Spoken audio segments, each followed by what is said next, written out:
Imagine stepping into a world where every word, every gesture, and even the way you held your teacup could define your worth. A world where silence could speak volumes, and a misplaced glance might ruin a reputation. Welcome to the Victorian era, a time when society was bound by invisible threads of strict etiquette and unspoken rules, shaping every interaction from the grand ballroom to the quiet parlor. In this episode of History for Sleep we'll drift through the delicate maze of Victorian social customs, those endless rules of behavior that governed life from dawn to dusk. You'll discover what it was truly like to live under constant observation, where appearance meant everything, and a slip of the tongue could close the doors of polite society forever. Before we begin, take a deep breath and let yourself settle in. This is your time to relax, unwind, and let the past carry you gently towards sleep. If you enjoy drifting through history like this, remember to subscribe to the channel. It helps us bring you more slow, immersive journeys into forgotten worlds. And if you're listening right now, tell us in the comments when you usually tune in. Do you listen before bed, during a restless night, or to calm your mind during the day? We'd love to know. Now, close your eyes if you'd like, and imagine the soft flicker of gaslight, the rustle of silk gowns, and the low hum of polite conversation.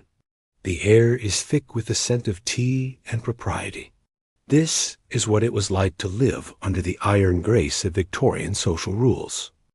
In the heart of the 19th century, England was not merely an empire of industry and invention. It was an empire of manners. Every glance, gesture, and phrase was measured by an unspoken code that governed society from the aristocratic drawing rooms of London to the humblest tea tables of the countryside. The Victorians believed that civilization itself depended on proper conduct, and this belief wove an invisible web that held every class and conversation in its delicate grasp. To live in Victorian Britain was to live under constant observation. Even the most ordinary acts, walking down a street, accepting a letter, or greeting a neighbor, were weighted with expectations. To fail in these expectations was to risk social death, a fate many feared more than poverty. The code of etiquette promised refinement, respectability, and acceptance, but it also demanded submission. People did not simply behave politely. They performed civility as a daily ritual, like a sacred duty to society. This web of manners stretched across every layer of life. For the upper classes, it was a polished art form, a sign of breeding and education. Young ladies were trained from childhood to curtsy at the correct angle, to speak softly but clearly, and to never, ever express too much emotion in public. Gentlemen, too, were expected to uphold the dignity of their status-measured speech, polished boots, and a controlled temperament were marks of a man who had mastered himself, and therefore was fit to master others. To be too loud, too candid, or too emotional was to risk being labeled vulgar, a word that carried enormous weight in Victorian society. But etiquette was not confined to the drawing rooms of the elite. Even the working classes, influenced by the moral tone of the era, aspired to what was called respectability. For many families, a polished exterior could elevate their reputation above their means. A clean home, tidy clothing, and well-mannered children were as essential as bread on the table. The mother of a household became not only the keeper of domestic order, but also the guardian of moral reputation. Her family's behavior reflected her virtue, and her virtue, in turn, reflected the moral fabric of society itself. Publications such as The Habits of Good Society and Etiquette for Ladies and Gentlemen filled bookstores, offering strict guidance on how to behave in every conceivable situation. There were rules for how to bow, how to dance, how to address different ranks, and even how to decline an invitation without causing offense. The Victorians believed that proper behavior could be learned like a language, and those who mastered it gained entry into a world of acceptance and privilege. Failure to learn it, however, left one wandering on the fringes of civility. Yet beneath the elegance and order, this great web was also a cage. For all its beauty, etiquette often stifled individuality and silenced emotion. People moved through life rehearsing their roles like actors on a stage, reciting the same phrases and gestures day after day. To show anger, grief, or joy too openly was to expose one's private self to judgment. So they hid it all behind gentle smiles, soft tones, and careful pauses. This repression became a hallmark of Victorian life, giving rise to the image of a society both exquisitely mannered and emotionally distant. In homes, this obsession with decorum created an almost sacred sense of order.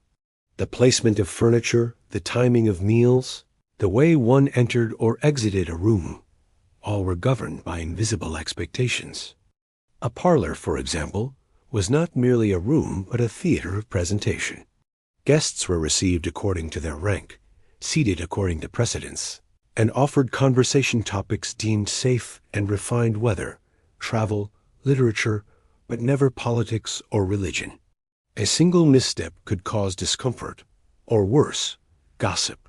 And gossip, in Victorian society, was not a trivial pastime, it was a weapon. It could elevate or destroy reputations in a matter of hours. People were acutely aware of how others perceived them, and this awareness bred both conformity and caution. The eyes of society were everywhere, and the fear of public embarrassment was constant. It was this fear that gave etiquette its power.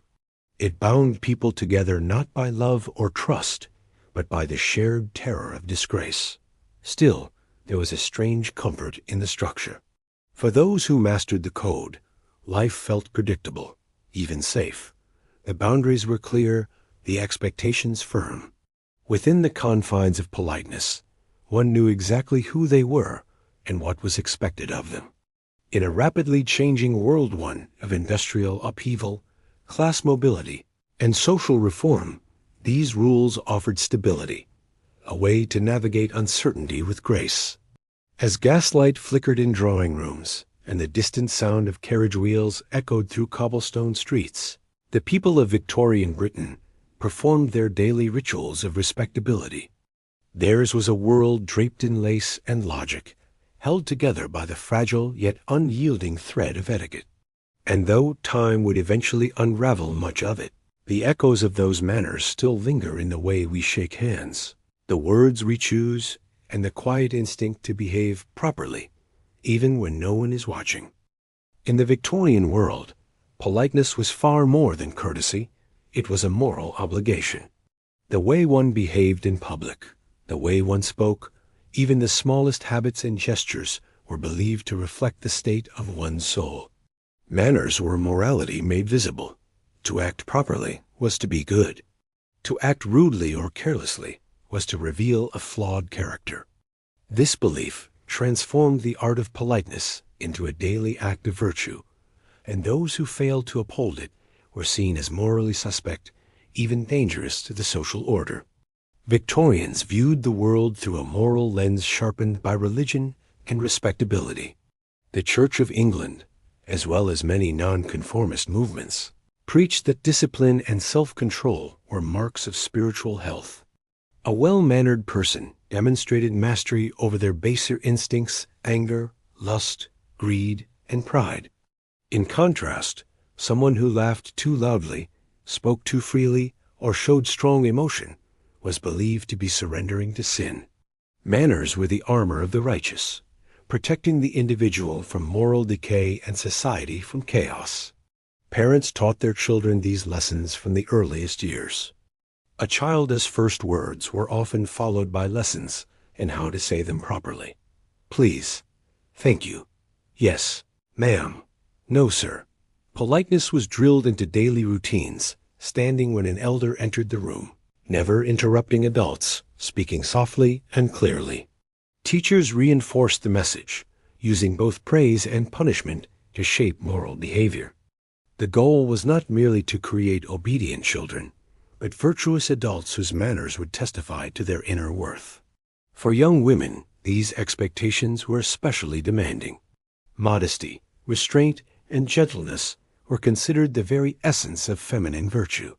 A woman's manners were her moral currency, her way of signaling purity, obedience, and good breeding. To speak too boldly or to display too much self-assurance could brand her as forward, a dangerous reputation in a world where a woman's future depended heavily on her respectability. Her posture, her tone, her every glance were governed by invisible laws designed to preserve the illusion of innocence. The slightest breach could cast suspicion not only upon her but upon her entire family. Men, too, were bound by moral expectations disguised as etiquette. A true gentleman was expected to embody restraint, rationality, and honor. He was to be courteous to women, fair to his peers, and dignified in public. Losing one's temper, boasting, or behaving crudely marked a man as lacking in moral refinement. Even private habits, drinking, gambling, and the company one kept, were judged through the same moral lens. A gentleman's character was not proven by his words alone, but by his control over them. This moralization of manners created a hierarchy of virtue that mirrored the hierarchy of class. The upper classes could afford tutors, governesses, and finishing schools to refine their conduct. They had the leisure to perfect their poise and the luxury to display it in polite company. The working classes, though equally pressured to behave respectably, often struggled to live up to these ideals while laboring long hours. Still, many aspired to the same codes, believing that good manners could elevate them socially and spiritually. Etiquette manuals were read across all ranks, promising self-improvement and moral uplift. Yet this fusion of manners and morality also bred hypocrisy. Many Victorians learned to appear virtuous rather than to be virtuous. They mastered the outward signs of decency while concealing lives that contradicted the very values they preached. Scandals erupted behind closed doors, where polished surfaces hid deep fractures, affairs, addictions, and secret desires that could never be spoken aloud. The obsession with appearance became both a shield and a trap. To keep up the performance was exhausting, but to abandon it was unthinkable. In drawing rooms and parlors, the performance of morality continued in subtle ways. A hostess was praised not only for her conversation, but for her tact, for knowing how to guide talk away from uncomfortable subjects, to smooth over social awkwardness, to maintain harmony. Such skills were not trivial, they were moral arts. To make others feel comfortable was considered a duty. To cause embarrassment or discord, a sin against civility. Even a misplaced laugh or a poorly timed remark could be interpreted as selfishness, a failure to consider the feelings of others. The moral weight of manners also extended into the public sphere. The Victorians believed that the strength of the British Empire itself rested on the moral fiber of its people. Politeness was a sign of national superiority, a proof that the English were more civilized than the rest of the world. Travelers and missionaries carried these codes abroad, teaching colonized peoples the proper ways to behave, ways that often served to assert British moral and cultural dominance. Thus, etiquette became an instrument of empire, spreading not only manners, but the moral assumptions of the age. Even death and mourning were governed by moralized rules. A proper period of mourning dressed in black, speaking softly, avoiding public gaiety, was seen as evidence of sincere grief and good character. To fail in these duties was to appear heartless, immoral, or worse, unrefined. The rituals of bereavement became public performances of virtue, extending the reach of manners beyond life itself. For all its rigidity, the Victorian belief in manners as morality was not without comfort. In a rapidly changing world where cities grew, machines roared, and old certainties crumbled, these rules offered stability. They gave people a sense of belonging and moral clarity. A polite person knew their place, their duties, and the limits of acceptable behavior. Within those boundaries lay safety, predictability, and the illusion of order.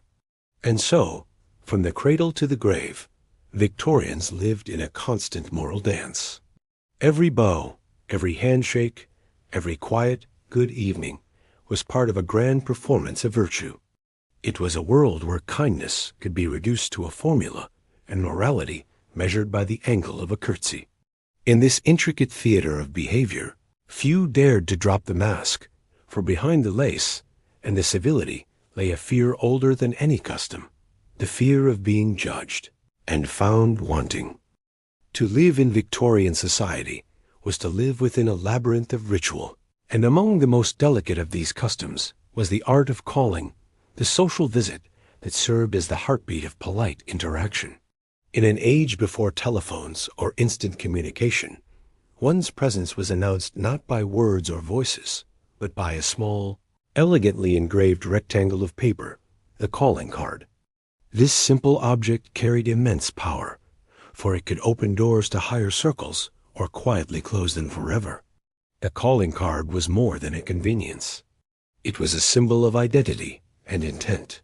Upon it, a person's name was written in elegant script, often accompanied by a title, address, or subtle mark to indicate the nature of the visit. To send a card was to make a statement of respect, gratitude, condolence, or friendship. To fail to send one, or to neglect the proper response, was an unspoken insult. The exchange of these cards formed the social network of the Victorian age, one far more intricate than anything that could be seen on the surface. Every household of status had a silver tray in the front hall for collecting cards.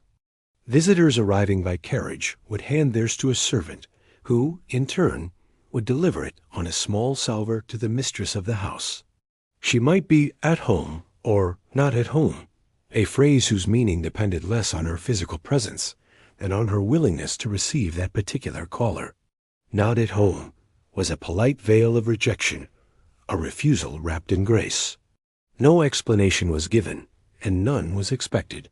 It was understood that silence itself carried meaning. These visits were governed by strict timing. The accepted hours for calling were between 3 and 5 in the afternoon, never earlier or later. A call lasted no more than 15 minutes, unless the hostess expressly invited one to stay. To linger too long was to overstep the bounds of propriety. To depart too quickly was to appear cold. Everything about the encounter was choreographed. How one entered the room, how long one sat, how to hold one's gloves, when to remove one's hat. Even conversation had its measured pace, a gentle rhythm of compliments, inquiries, and safe topics that floated like polite music through the air. There were layers of meaning within these exchanges. A corner of a card folded down might indicate a personal visit rather than a mere formality. A card left by a servant at the door could signal an acknowledgement of an earlier call. Cards sent after a ball or dinner were a token of thanks. Those left in mourning, edged in black, were expressions of sympathy. Behind the delicate gestures and paper courtesies lay a complex system of social accounting. Who owed whom attention, gratitude, or acknowledgement. Every card, every visit, every omission was recorded in the invisible ledger of reputation. For women, particularly those in the middle and upper classes, the ritual of calling was both duty and stage. Their days revolved around visits to friends, relatives, or those they hoped might one day be friends. To call on the right people and be called upon in return was a form of social currency. A lady's reputation could rise or fall depending on whose cards appeared on her tray. To be excluded from a calling circle was to vanish socially, to become invisible within one's own town or neighborhood. Thus, these seemingly innocent visits carried a weight of unspoken ambition and anxiety. Men participated as well, though often to a lesser degree. Gentlemen left cards for business acquaintances, political allies, or potential patrons. For young bachelors, calling offered opportunities for courtship, but only within the boundaries of propriety. A gentleman would never call directly upon a young unmarried woman unless accompanied or invited by her family. Even so, the simple exchange of a card could spark quiet speculation, whispered among friends, written between the lines of social gossip. In this world of restraint, even silence could suggest desire. The design of the calling card itself reflected the era's obsession with order and refinement. Cards were printed on thick ivory paper, embossed or engraved with delicate flourishes. A gentleman's card was plain, elegant, and without excess. A lady's might feature softer lettering or subtle decoration. To carry too elaborate a design was considered ostentatious. Too plain, and one risked appearing dull or indifferent. Like dress or speech, the card became a mirror of character, a small token through which the entire moral persona was judged. In larger cities like London, the ritual became almost industrial in its precision. Socialites might send out hundreds of cards each week, delivered by servants in rapid succession. Some even employed calling card boxes and intricate filing systems to keep track of who had visited who. During the London season, when balls, dinners, and garden parties filled the calendar, the exchange of cards became a feverish dance of attention and status. One's social survival depended on it. To miss a call or forget to return one was not merely careless, it was scandalous. Yet for all its elegance, the ritual could be exhausting. Behind the calm smiles and gentle phrases lay an unspoken fatigue, especially for women whose days were consumed by these performances of friendship. They traveled by carriage from one home to another, lifting veils, curtsying, smiling, and departing, only to do it again tomorrow. The surface appeared serene, but beneath it flowed a tide of competition, envy, and quiet despair. Many longed for genuine connection, but found themselves trapped within the mechanical grace of custom. Still, the calling card had a strange intimacy. Within its tiny frame, it carried the essence of human connection, names, gestures, and emotions distilled into formality. It bridged distance without words, carried apologies and affections that could not be spoken aloud. For all its constraints, it gave people a way to express care within the confines of decorum. A well-timed card could mend a misunderstanding. A discreetly left one could express sympathy that words might have failed to capture. As the century waned and the telephone began its slow ascent, the ritual of calling began to fade. The silver trays grew dusty, and the parlors where polite conversation once reigned grew quiet. Yet the essence of the custom lived on in the handwritten notes, in the polite follow-up messages, even in the subtle etiquette of modern introductions. The Victorians, in their obsession with civility, left behind a legacy that still shapes how we connect today. For in every small gesture of courtesy lies a whisper of that old belief that how we approach one another reveals who we truly are. In Victorian Britain, clothing was never just fabric and thread. It was a social language, a code that spoke louder than words. Every stitch carried meaning, every color conveyed class, and every garment was a declaration of identity. To dress was not merely to adorn oneself, but to participate in a grand performance of hierarchy and propriety. The moment one stepped out the door, the world began reading the message that one's clothes proclaimed. The Victorians lived in a time of strict social divisions, and fashion became both a tool of distinction and a means of survival within that structure. A person's attire told others who they were, where they stood, and how they were to be treated. In drawing rooms, on promenades, and in crowded city streets, a quick glance at someone's garments revealed their status as surely as a family name. The wealthy, with their silks and satins, their polished boots and jeweled brooches, seemed to float through life like works of art refined, immaculate, and carefully composed. The poor, by contrast, bore the marks of labor upon their sleeves literally, as their garments were often patched, frayed, and worn thin by use. But even among the working classes, there was a deep desire to emulate the appearance of refinement. The term respectable became the moral and visual goal of every household. A clean collar, a well-brushed coat, and neatly mended garments could mean the difference between being seen as honest or slovenly, upright or disreputable. In a society where first impressions could determine one's entire social fate, appearances carried an almost sacred importance. Laundry, sewing, and ironing were not simply chores, they were acts of moral maintenance.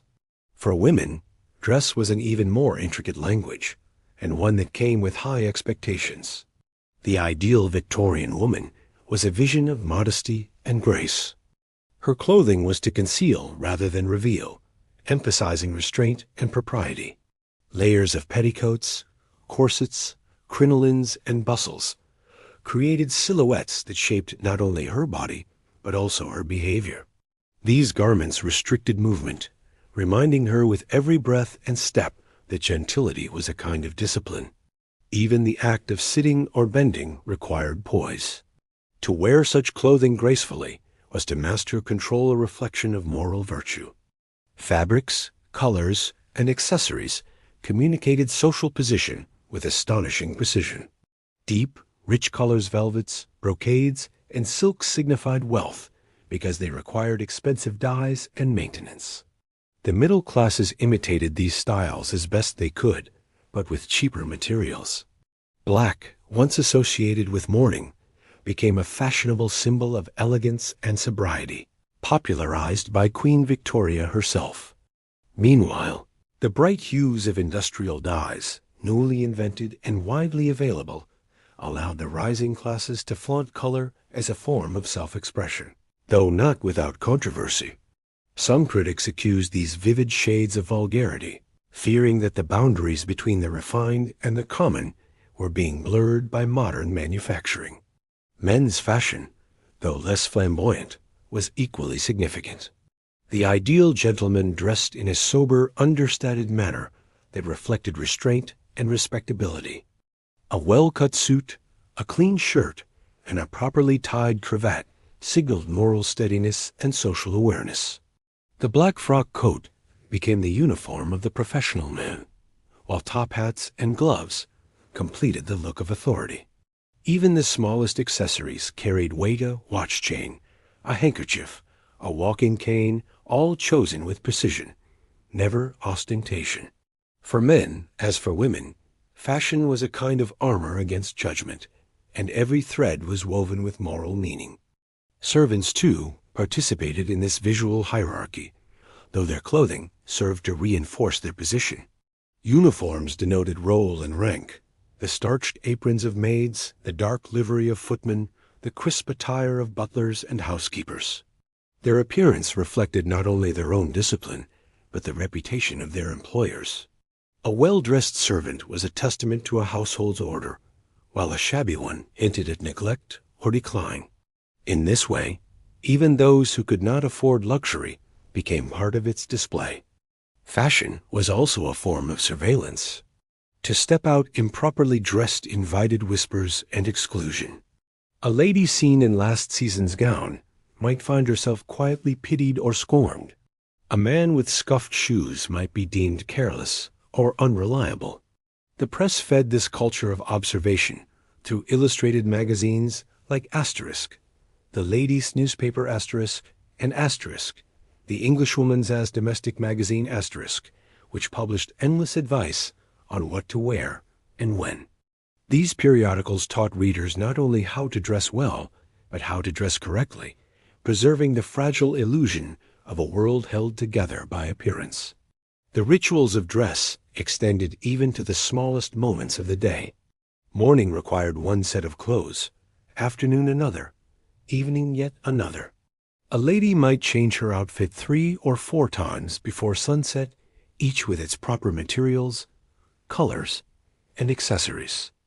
There were walking dresses for outdoor strolls, visiting dresses for afternoon calls, dinner gowns for evening meals, and ball gowns for social events.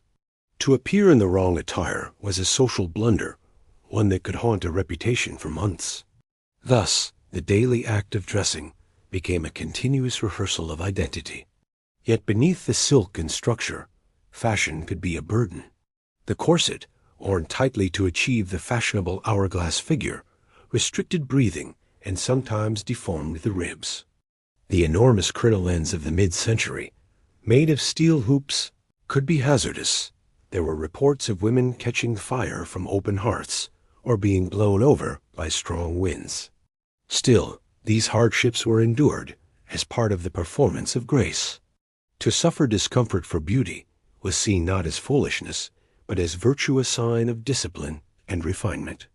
At the same time, dress offered subtle avenues of rebellion. Some women began to resist the constraints of fashion, advocating for simpler, more practical clothing. The rational dress movement, emerging in the late 19th century, called for garments that allowed freedom of movement and health, rather than pain and restriction. While these ideas were slow to gain acceptance, they marked the first quiet cracks in the iron corset of convention. Clothing also carried hidden messages of emotion and status beyond wealth. The color and fabric of mourning attire, for instance, followed elaborate rules that revealed one's relationship to the deceased and the stage of grief. Deep black signified recent loss. Softer grays and purples marked later stages of mourning. To shorten the mourning period too soon was to risk social censure. To prolong it too long might seem affected.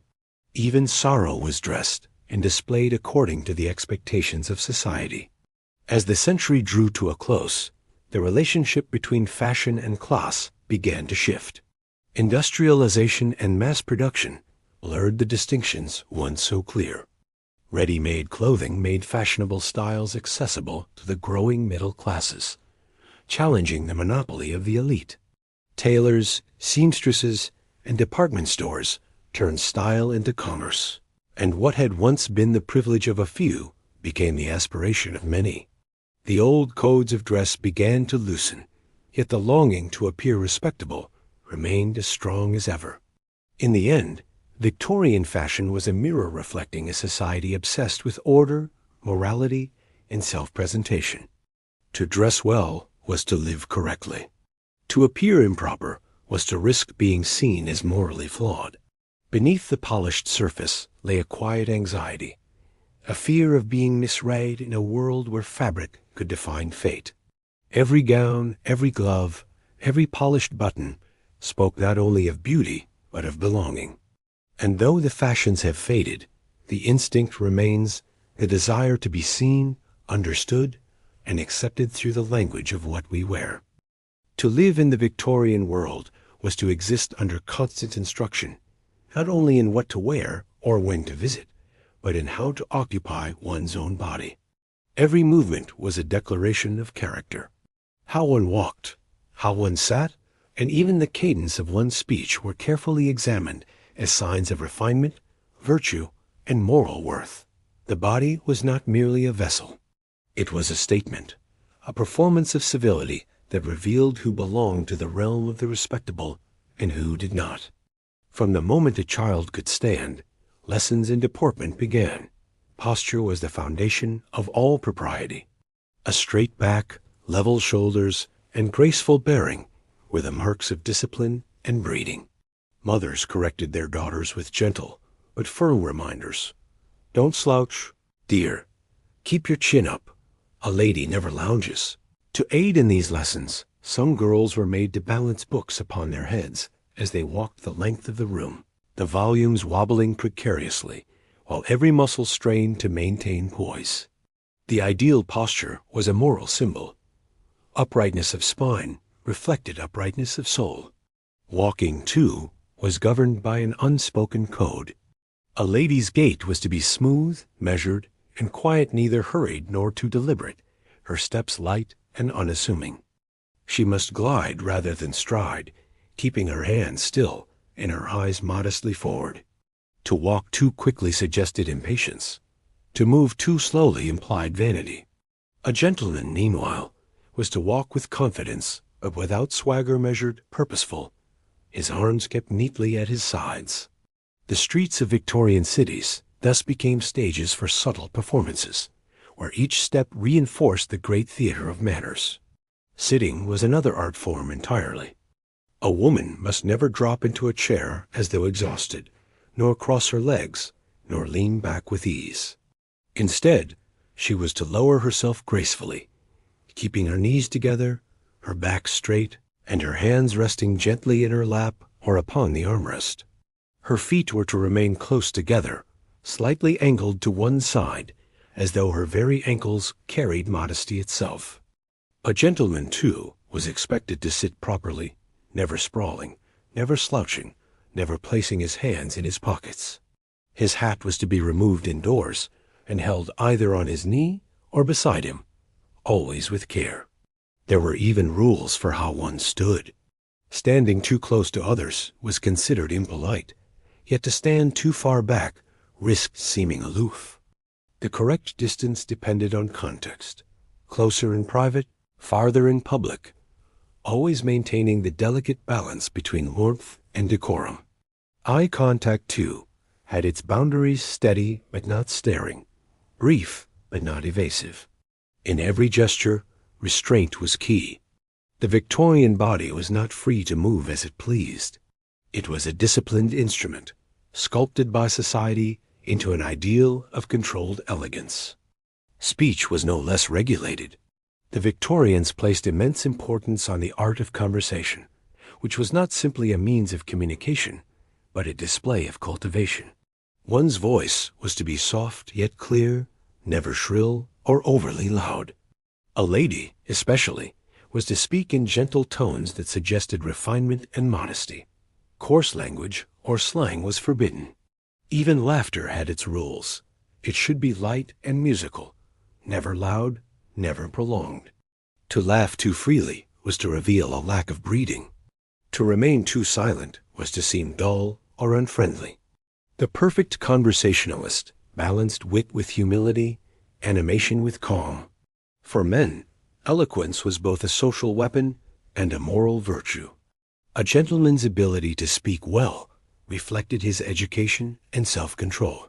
He was expected to converse with ease, but without boasting, to express opinions firmly, yet without offense. Debates in drawing rooms and clubs were conducted with polished civility, even when the topics were contentious. Insults were veiled behind courteous phrases, and disagreement wrapped in respect. The true test of character was not what one said, but how one said it. Instruction in these arts of movement and speech came from every corner of Victorian life. Finishing schools for young women drilled posture, poise, and polite conversation until they became second nature. Manuals of etiquette offered exhaustive guidance, explaining the proper way to greet a stranger, to enter a room, or to express gratitude. A lady's demeanor, one guidebook advised, should be like a still pond, calm, reflective, and never disturbed by sudden storms. For men, public schools and universities emphasized discipline, self-control, and the bearing of a gentleman. Together, these institutions molded the body and the voice into instruments of conformity. The emphasis on physical control had deeper implications. Beneath the surface of manners lay a belief that the body reflected the mind and soul. To move awkwardly was not just to appear unrefined, it was to suggest inner disorder. Thus, the cultivation of poise became a moral project, one that linked virtue with appearance. The disciplined body was a visible sign of moral strength, while physical carelessness hinted at moral weakness. In this way, the rules of movement served as both a social and spiritual code, enforcing not only how people behaved, but how they believed. Of course, these expectations varied by class. The wealthy had the time and means to perfect their deportment, while the working classes, whose lives demanded physical labor, could not always afford such refinement. Still, many aspired to the same ideals. Manuals like How to Behave, a pocket manual of Republican etiquette or The Habits of Good Society were widely read, offering guidance for those hoping to rise in status. Even servants were instructed in posture and speech, since their behavior reflected the dignity of their employers. Respectability, after all, was a performance available to anyone willing to rehearse it. Yet, as with all performances, there were contradictions. Beneath the polished surface, exhaustion simmered. To maintain perfect composure day after day was emotionally taxing, especially for women, who were expected to embody serenity regardless of feeling. The corset forced the body into rigidity, while the social code demanded the same of the spirit. Anger, sorrow, and even joy had to be expressed only in the most restrained forms. To lose control, even briefly, was to risk being labeled hysterical or unmanly. The result was a culture of repression, where emotion was polished away until only grace remained. Despite its burdens, this culture of control also brought comfort to many. The rules offered a sense of order in an unpredictable world. To know exactly how to sit, how to speak, how to behave provided security and identity. Within the boundaries of proper conduct, one could move through life with purpose and dignity. For Victorians, these rituals were not simply habits, they were moral anchors, tying the self to the shared values of civilization. As gaslight flickered through drawing rooms and the quiet hum of conversation filled the air, the Victorians continued their silent ballet of manners. Every gesture was calculated, every word chosen with care, every step an act of self-mastery. It was a world where grace was law and discipline was beauty, a world where even the simple act of sitting in a chair could reveal the measure of one's soul. To the Victorians, dining was not merely an act of nourishment, it was a ritual, a ceremony that reflected civilization itself. The table was a miniature stage upon which the dramas of class, manners, and morality were played out every day. Whether at a glittering banquet beneath chandeliers or in the modest dining room of a respectable home, the same invisible laws governed the proceedings. To eat properly was to live properly, and to fail at table manners was to risk social ruin. The dining table was, in many ways, the center of Victorian domestic life. It represented stability, hierarchy, and moral order. Meals were moments when families came together under the gaze of propriety, enacting a daily affirmation of values. The father, seated at the head, presided as a figure of authority. The mother, at the opposite end, balanced grace with attentiveness, ensuring the smooth rhythm of conversation and service. Children learned from these meals not just how to use a knife and fork, but how to perform civility itself. Before dinner even began, rituals of preparation unfolded like clockwork. The placement of cutlery, glassware, and linen followed strict rules, each position carefully measured. Forks to the left, knives to the right, napkins folded with mathematical precision. Candles were lit at just the right moment to cast a flattering glow upon the company. The arrangement of flowers or fruit in the center of the table was no random decoration. It was a statement of taste and refinement. A well-set table was a silent declaration of moral virtue, for neatness and beauty were thought to reflect purity of heart. Servants moved through these spaces like trained actors, performing the choreography of service with silent efficiency. No clatter of plates, no raised voices, no awkward pauses were permitted. Every action from pouring wine to removing dishes followed etiquette manuals that described the proper sequence down to the smallest detail. A butler who served too quickly might seem impatient. One who lingered too long risked making the guests uncomfortable. Grace, as always, was found in balance. For guests, dining decorum began the moment they entered the room. One did not simply sit wherever one pleased. Seating arrangements were dictated by rank, gender, and relationship. The most honored guests were placed near the host, while lesser acquaintances found themselves further down the table. Even conversation was expected to flow according to this invisible hierarchy, beginning with polite topics before gradually deepening as the meal progressed. To speak out of turn or dominate discussion was a breach of taste, and silence, though preferable to impropriety, was equally frowned upon. The handling of food itself was a study in precision. Forks were to be held delicately, knives used only for cutting, never for conveying food to the mouth. Bread was to be broken by hand, not bitten. Soup must be sipped quietly, spooned away from oneself rather than toward. Bones, pits, and gristle were to be discreetly managed and never displayed. Napkins were to be placed upon the lap and used lightly, not to wipe the face, but merely to touch the lips. To drop a utensil, spill a drink, or cough too loudly could send ripples of discomfort through the table, each misstep silently recorded in the social ledger. There was also an art to conversation while dining. Talk was to be light, agreeable, and never controversial. Politics, religion, or personal complaints were banished from the table. Instead, guests were to discuss the weather, travel, literature, or music. Compliments were offered generously, but never exaggerated. Laughter was soft and controlled. Each phrase, each smile, was part of the unspoken performance that transformed a meal into a ritual of civility.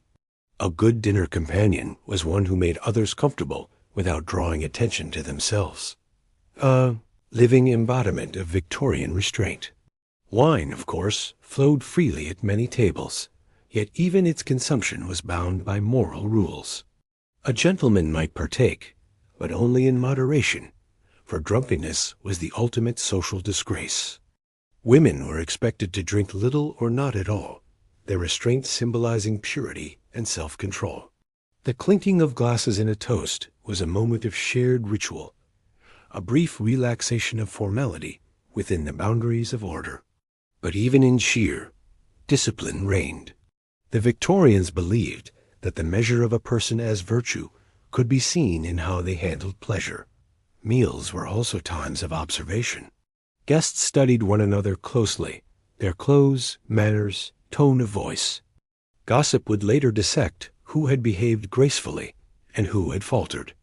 A single awkward remark or misplaced gesture could live in memory long after dessert was cleared away. The table was both intimate and perilous, a place where civility could bind people together or quietly expose their flaws. Behind every smile lurked the awareness of being watched. For the working and middle classes, these same rituals were echoed in simpler form. While they might lack the silver and crystal of the upper classes, they shared the same reverence for order and decency. Cleanliness, punctuality, and gratitude were the cornerstones of a proper meal. The saying, "Cleanliness is next to godliness," extended from the body to the tablecloth. Mothers took pride in teaching their children to eat neatly and to say please and thank you, believing that table manners were the mark of moral upbringing. Even in modest homes, the dinner table remained a sanctuary of respectability. Victorian cookbooks and etiquette guides reinforced these values, presenting dining as both art and duty.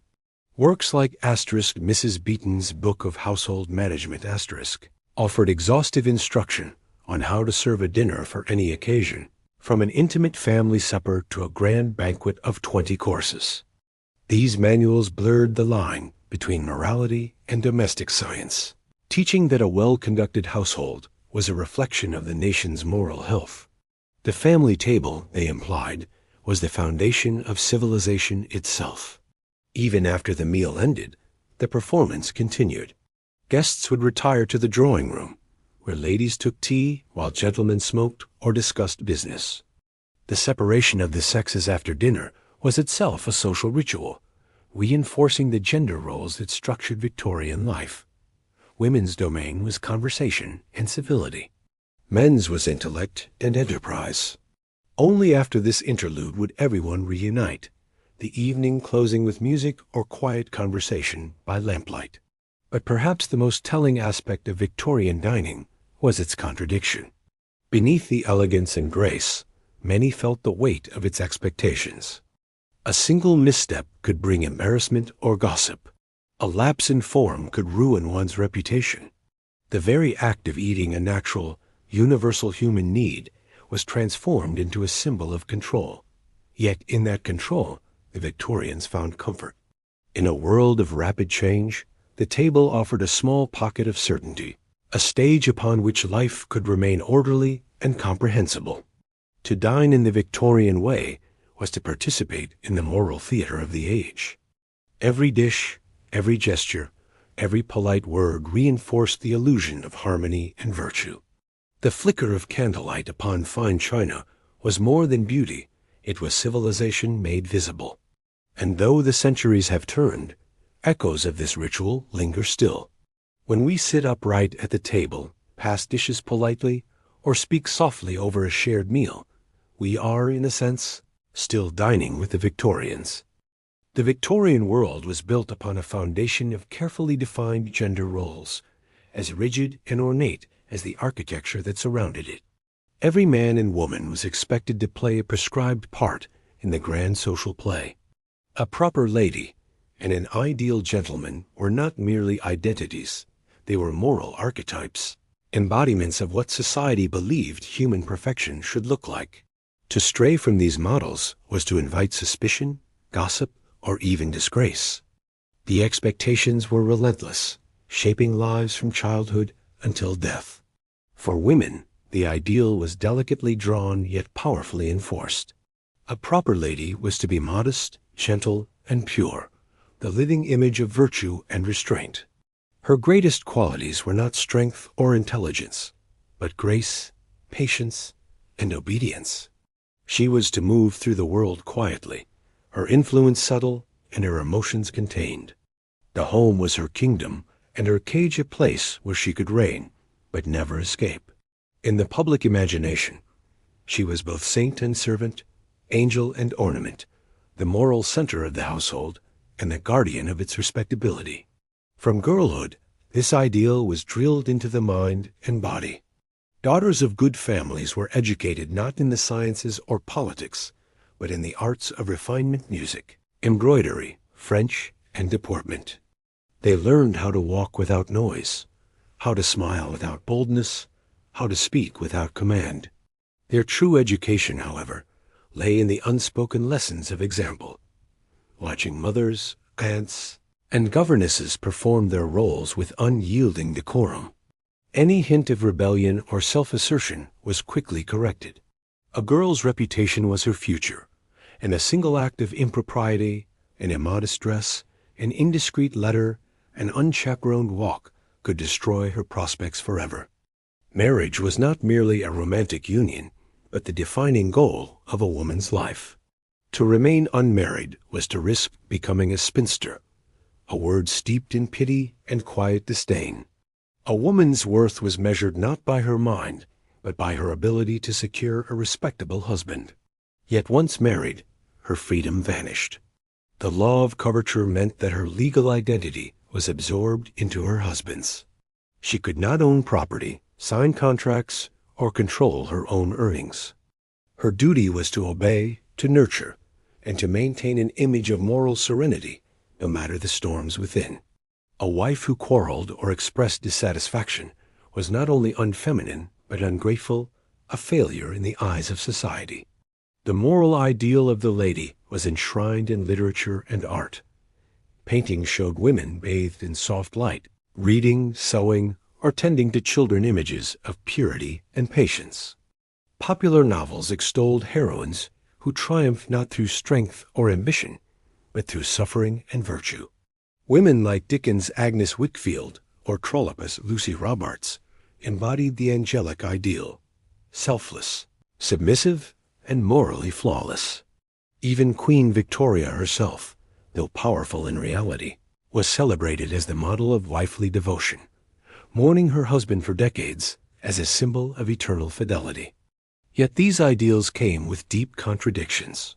The same society that demanded innocence also held women responsible for the moral conduct of men. A lady as virtue was believed to guard not only her own reputation, but the moral health of the entire nation. If a man strayed into sin, it was whispered that some woman had tempted him. Thus, women were placed on pedestals only to bear the blame when those around them fell. The moral weight was immense, and many bore it in silence, their desires and frustrations hidden behind smiles of composure. For men, the expectations were no less strict, though framed in different virtues. The ideal gentleman was disciplined, rational, and honorable, a master of himself and his surroundings. He was to be strong yet restrained, ambitious yet moral, firm yet fair. His manners were to express control, his tone measured, his emotions tempered by reason. Like the lady, he too lived under the gaze of judgment, but his failures were measured not in modesty, but in mastery. To lose control, to drink excessively, gamble recklessly, or show uncontrolled passion was to fall from grace. From the public school to the gentlemen's club, boys were trained to embody the values of manly virtue, courage, restraint, and duty. They were taught to lead households, serve the empire, and uphold family honor. A man's handshake was said to reveal his character, his punctuality, his integrity, his word, his worth. Honor was the currency of masculinity, and to lose it was worse than death. Even in private life, a man's conduct was expected to mirror the stoicism of empire calm, capable, and commanding. But the moral expectations of men, too, carried contradictions. The ideal gentleman was to be powerful yet gentle, worldly yet chaste, dominant yet respectful of women's fragility. These opposing demands created tensions that few could fully reconcile. Many sought escape in the anonymity of London's streets, where the rigid rules of respectability loosened after dark. The same men who upheld moral virtue by day might seek forbidden pleasures by night, their dual lives sustained by the silence of a society that preferred hypocrisy to honesty. Together, the ideals of lady and gentleman created a balance fragile, unequal, and deeply ingrained. Each depended upon the other for meaning. The lady's purity defined the gentleman's honor. The gentleman's strength defined the lady's safety. Their lives were bound by a dance of deference and control, one leading, the other following, both performing their roles with practiced grace. To step out of rhythm was to invite scandal, and scandal was a wound that never fully healed. These gender rules extended even into the smallest gestures of daily life.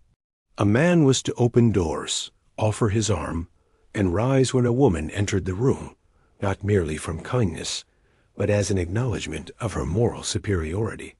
A woman, in turn, was to accept these courtesies with modest gratitude, never presuming equality. Each action reinforced the invisible wall that separated their worlds. Behind the surface of gentility lay an unspoken truth.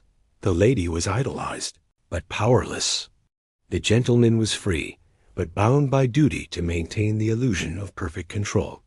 By the late 19th century, cracks began to appear in this grand edifice of gender. The women's suffrage movement, the rise of education for girls, and new ideas about individuality began to challenge the old ideals. Writers like George Eliot and John Stuart Mill questioned the morality of submission, arguing that true virtue lay in freedom, not restraint. Yet for much of the Victorian era, the vision of the perfect lady and the ideal gentleman remained the guiding star of respectability, dream that few could truly live up to, yet none dared abandon. To be a man or woman in Victorian Britain was to carry a script written long before one has birth. Every word, every gesture, every silence was rehearsed according to gendered expectation. And though the play has long since ended, its echoes remain in the lingering ideas of how men should be strong, how women should be graceful, and how the two should dance around one another, still performing the shadow of that old Victorian waltz. Few rituals in the Victorian world were as intricate or as perilous as the dance of courtship. Love, for the Victorians, was not a matter of passion freely expressed, but a careful negotiation conducted beneath layers of etiquette, observation, and restraint. Every glance, every word, every gesture between a man and a woman carried meaning. To misstep was to risk not just embarrassment, but ruin. Courtship was not simply a journey toward affection. It was a performance of morality, respectability, and self-control. In a society where reputation was everything, courtship was bound by an invisible fence of propriety. Young men and women could not simply meet and converse freely. Their interactions were always mediated by chaperones, family members, or social circumstance. A proper lady could never be seen alone with a man who was not her relative. Even an unplanned encounter might spark gossip, and gossip, in the tight circles of Victorian respectability, could destroy a future before it had begun. The guiding principle was always modesty. To appear too eager was indecent. To appear indifferent was unwise. The perfect courtship balanced sincerity with restraint, affection with decorum.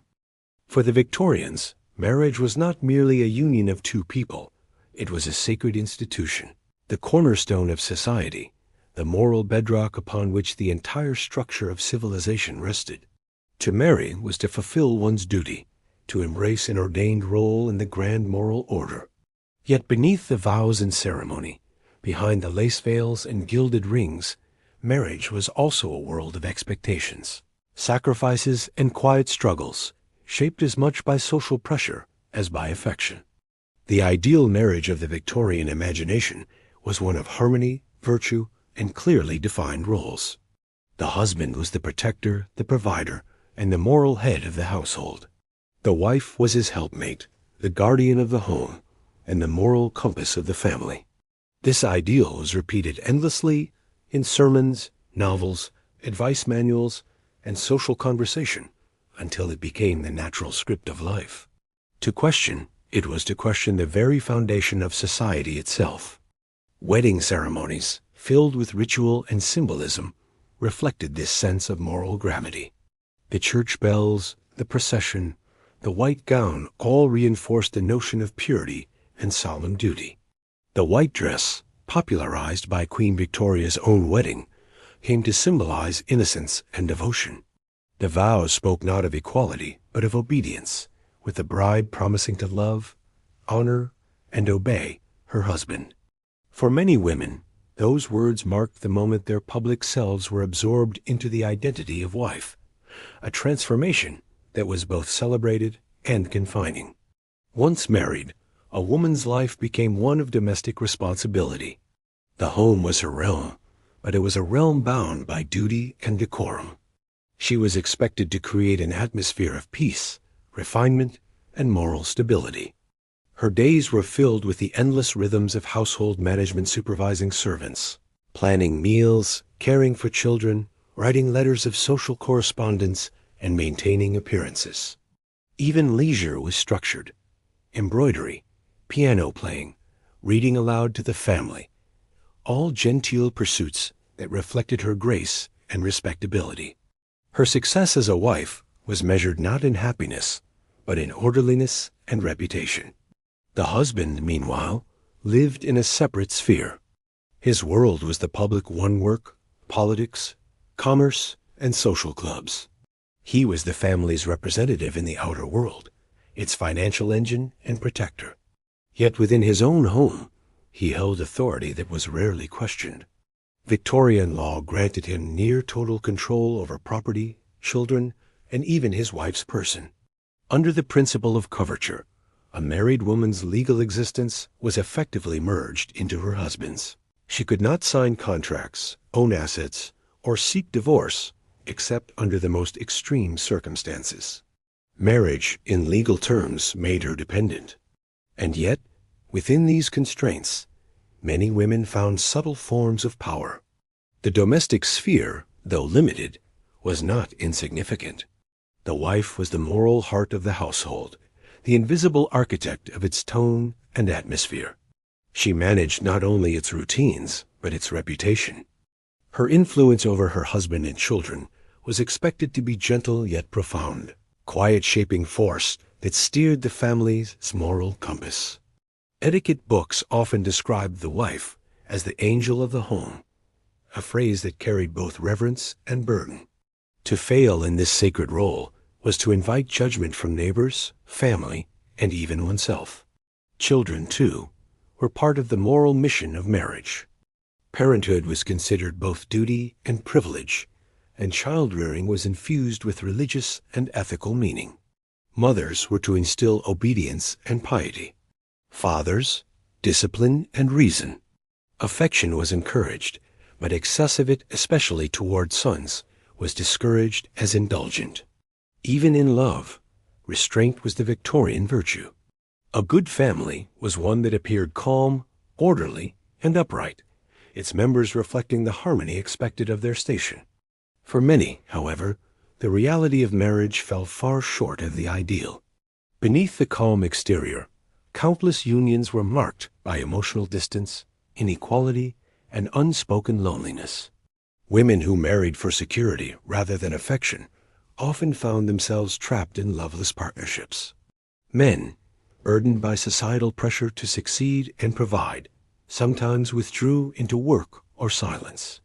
Emotional expression between spouses was often stifled by the very etiquette meant to preserve respectability. Feelings that could not be voiced in the parlor were left to echo in the quiet of separate rooms. Still, not all was cold duty and repression. Within the structure of Victorian marriage, genuine love often flourished quietly expressed through small acts of care. A husband reading aloud by the fire, a wife tucking a note into a coat pocket, a hand resting gently on another's during evening prayers. The very restraint of the time gave such gestures an intensity that words might have diluted. For couples who truly connected, marriage could become a sanctuary from the harshness of the outside world, a shared refuge of dignity and devotion. Class played a decisive role in shaping what marriage looked like. Among the upper classes, marriages were often strategic, aligning families, fortunes, and reputations. Among the middle classes, they reflected ambition and respectability, the dream of a tidy home, well-brought-up children, and social advancement. For the working poor, marriage was a practical partnership of survival, where both spouses labored tirelessly to keep hunger and hardship at bay. Love existed at every level, but it was filtered through the pressures of necessity and propriety. The darker side of Victorian marriage was rarely acknowledged publicly, but was deeply felt in private. Domestic violence, marital infidelity, and emotional neglect were common but shrouded in silence. The sanctity of marriage often took precedence over the suffering within it. Divorce, legalized but scandalous, was accessible only to the wealthy, and even then it marked the participants with lifelong stigma. A divorced woman was nearly ruined socially. A divorced man, though more easily forgiven, was still tainted by whispers. The result was a culture that valued endurance over happiness. Nevertheless, as the century advanced, the institution of marriage began to evolve. The Married Women's Property Acts of 1870 and 1882 granted women greater legal independence, allowing them to own and control property. The spread of education encouraged intellectual companionship between spouses. Romantic ideals, fueled by literature and the arts, began to merge with the traditional notion of duty. Slowly, love and equality began to seep into the conversation, though they would not fully flower until later generations. Still, for most Victorians, marriage remained a solemn promise of order in a rapidly changing world. It was the one structure that seemed stable amidst industrial upheaval, urban growth, and moral uncertainty. In the soft lamplight of countless parlors, husbands and wives performed their daily ritual. Tea poured, children kissed goodnight, prayers whispered before bed. It was in these quiet moments that the true spirit of Victorian domestic life lived, not in grand gestures or perfect harmony, but in endurance, in habit, in the steady rhythm of shared duty. To be married in the Victorian sense was to bind oneself not just to another person, but to an entire philosophy of life. It was to believe that virtue could be built through patience, that love could be nurtured through restraint, and that happiness, though seldom spoken of, could bloom quietly beneath the heavy drapery of duty. In Victorian Britain, the household was not merely a private space, it was a small kingdom, complete with its own hierarchy, rituals, and rules of conduct. At its center stood the family, the embodiment of virtue and respectability. Beneath them, often unseen yet indispensable, labored an army of servants who made that domestic ideal possible. Their presence was both a mark of social success and a reminder of the class divisions upon which the age was built. To live in a proper home was to live within a system of rank and order that mirrored the larger society outside. Servants were the silent machinery behind the elegance of Victorian life. They lit the fires before dawn, cleaned the grates, polished the silver, laundered the endless layers of linen, cooked elaborate meals, and ensured that the household ran as smoothly as a clock. The more prosperous a family, the larger its staff: housekeepers, butlers, maids, cooks, footmen, coachmen, gardeners, and governesses, each with a defined rank and duty. In great houses, even the servants had servants. The butler oversaw the footmen, the housekeeper directed the maids, and the cook ruled the kitchen like a general. Theirs was a world within a world, governed by its own laws of discipline and decorum. The physical layout of Victorian homes reflected this hierarchy. The upper floors belonged to the family, bright, orderly, and adorned with comfort, while the servants lived and worked below stairs, in the basements and attics. Narrow passages and steep staircases allowed them to move unseen, maintaining the illusion that domestic perfection required no visible effort. A well-run household was one in which servants were invisible, their labor hidden behind polished surfaces and silent efficiency. The clatter of work, the smell of toil, the fatigue of endless hours, all were to be concealed from polite society. The relationship between master and servant was both intimate and distant. Servants knew the private rhythms of their employers' lives, their habits, moods, and secrets, yet they were expected to remain detached and deferential. Politeness ran only in one direction. The ideal servant was loyal, discreet, and humble, anticipating needs before they were voiced. To show familiarity or question authority was to risk dismissal. And yet, despite the strict boundaries, emotional bonds often developed: quiet, unspoken attachments formed through years of shared space and daily routine. A trusted maid or butler might serve a family for decades, becoming almost part of it, though never truly equal. For those employed in service, life was demanding and often exhausting. Working hours stretched from before sunrise until after the family retired at night. Privacy was almost non-existent. Personal time, a luxury. Wages were modest and freedom limited. Many servants, especially women, lived entirely within the households they served, rarely venturing beyond the front gate except on their rare afternoons off. Even their dress reflected their subordination uniforms that erased individuality in favor of propriety. Yet for many of the working poor, domestic service offered stability, food, and shelter, an alternative to factory labor or destitution. The distinctions among servants were sharply drawn. The butler, standing at the apex of the domestic hierarchy, was the emblem of authority and refinement. He wore formal attire, oversaw wine and table service, and represented the dignity of the household. The housekeeper, equally powerful within her domain, managed female staff, controlled supplies, and maintained order with quiet precision. Below them were the maids, parlor maids, chambermaids, kitchen maids, and scullery maids, each assigned to specific spaces and tasks.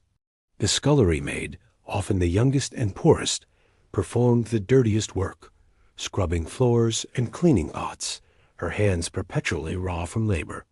The upper servants, in contrast, enjoyed small privileges, better food, more respect, and occasionally a room of their own.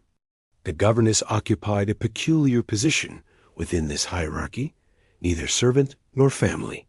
Usually a middle-class woman fallen on hard times, she lived among the servants, but shared the education of her employers. She taught the children manners, language, and refinement, yet was often isolated by her ambiguous status. Too genteel to dine with the maids, too poor to sit with the family. The governess existed in a quiet exile, her dignity balanced precariously between worlds. Her life was a study in loneliness, one immortalized in countless Victorian novels, where the governess became both symbol and warning, a reminder of how narrow the path of respectability could be. Etiquette extended even to the way employers interacted with their staff. A polite mistress of the house was expected to treat servants with firm fairness, giving instructions calmly and never raising her voice. However, kindness was often mixed with condescension. Servants were praised for their loyalty, yet distrusted for their proximity. Manuals of household management urged mistresses to be vigilant, warning that servants might gossip, steal, or waste resources if not properly supervised.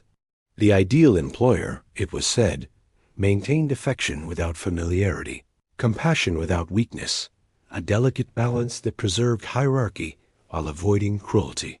Servants themselves absorbed many of the same moral values that governed their employers. They, too, were expected to uphold cleanliness, modesty, and self-discipline. The phrase, "a good servant is born, not made," reflected the belief that moral character was as essential as skill. Many servants took pride in their work, viewing their roles as respectable callings in a world that offered few alternatives. Service could even offer social mobility. A clever footman might rise to butler. A maid might marry into modest prosperity. But for most, it was a lifetime of obedience and endurance. The presence of servants shaped not only the household, but also the psychology of the middle and upper classes. To be served was a mark of status. To command without question, a sign of refinement. Dependence on servants reinforced the illusion of gentility, the belief that one was above labor, untouched by the grime of necessity. Yet this dependence also bred anxiety. Families fretted over loyalty, fearing that servants who saw too much might talk. Locks were installed on drawers, letters hidden, whispers silenced. Behind every curtain of respectability, the eyes of the household staff were quietly watching. The dynamics of power within these homes could be both tender and cruel. There were mistresses who treated their servants with genuine care, providing gifts, comfort, or assistance in times of illness. There were also households marked by tyranny, where harsh discipline and humiliation were part of daily life. A servant's fate depended entirely on the temperament of those above them. A single mistake, a broken dish, a misplaced letter, a perceived insolence could lead to instant dismissal, leaving one homeless and disgraced. The fear of losing one's place haunted many, and obedience became a survival instinct. By the late 19th century, the servant system began to change. Industrialization and urban life offered new employment opportunities, especially for young women who increasingly preferred factory or shop work to the long confinements of service. Middle-class households, struggling to maintain appearances on smaller incomes, found it harder to employ full staffs. The great houses of earlier decades began to empty, and the hierarchy of servants slowly eroded. Still, for most of the Victorian era, domestic service remained one of the largest forms of employment in Britain, its structure as rigid and symbolic as the society it supported. In the grand theater of Victorian life, servants were both invisible and essential. They were the hands that lit the lamps, polished the silver, and maintained the illusion of effortless grace. Their labor sustained the myth of order, respectability, and moral superiority that defined the age. And though their names are mostly forgotten, the rhythm of their footsteps still echoes faintly in the hallways of history, a reminder that behind every shining parlor was a world of unseen endurance. To the Victorians, life did not pause when one stepped outside the home. It only changed stages. The public world was another theater of behavior, a place where one's manners were constantly on display and judged with silent precision. Streets, shops, theaters, churches, and promenades all formed the vast arena of social performance. Every gesture, every tone, every glance carried meaning. To move through public space correctly was to affirm one's respectability. To falter, even slightly, was to risk being seen as common, vulgar, or morally suspect. The streets of Victorian cities were not just thoroughfares, they were extensions of social order. To walk through London, Bath, or Manchester was to navigate a web of invisible expectations. Men and women had distinct codes of movement, dress, and behavior. A gentleman might stride with confidence, tipping his hat in polite acknowledgment to acquaintances or ladies passing by. His hands remained visible and never buried in his pockets. A lady, by contrast, was to walk with composure, eyes lowered, steps small and steady, posture upright but modest. She was to avoid loitering or looking about too curiously, lest she be mistaken for someone of loose morals. The streets were lined with the gaze of judgment, and propriety was her shield. Public interaction followed elaborate conventions. When greeting someone on the street, one did not call out loudly or approach uninvited. A nod, a bow, or a small smile sufficed. If a man met a woman he knew, it was her prerogative to acknowledge him first. To presume acquaintance without permission was considered rude. Men lifted their hats as a sign of respect, while women responded with a slight inclination of the head. Every exchange, however brief, was a choreography of civility designed to reinforce social order and restraint. Even where one chose to walk said much about class and status. The fashionable promenades Hyde Park in London, the Royal Crescent in Bath, the seaside esplanades of Brighton were social showcases where appearance was everything. People strolled not merely for exercise, but to be seen. The hour of the afternoon promenade was a parade of respectability, each participant dressed with careful elegance. To walk there was to declare oneself part of the genteel world, to participate in the public display of refinement. Conversely, wandering through less reputable districts or lingering in crowded streets risked association with the lower classes and their perceived moral chaos. Inside shops, churches, and theaters, the same codes followed. In a shop, one spoke softly and waited patiently to be served. Bargaining was frowned upon. It was considered unseemly for those aspiring to gentility. In church, silence was sacred. One's attention and demeanor reflected spiritual discipline. Even the way one held a prayer book or turned a page could signal upbringing. At the theater, applause was restrained, laughter polite, and commentary whispered only between acts.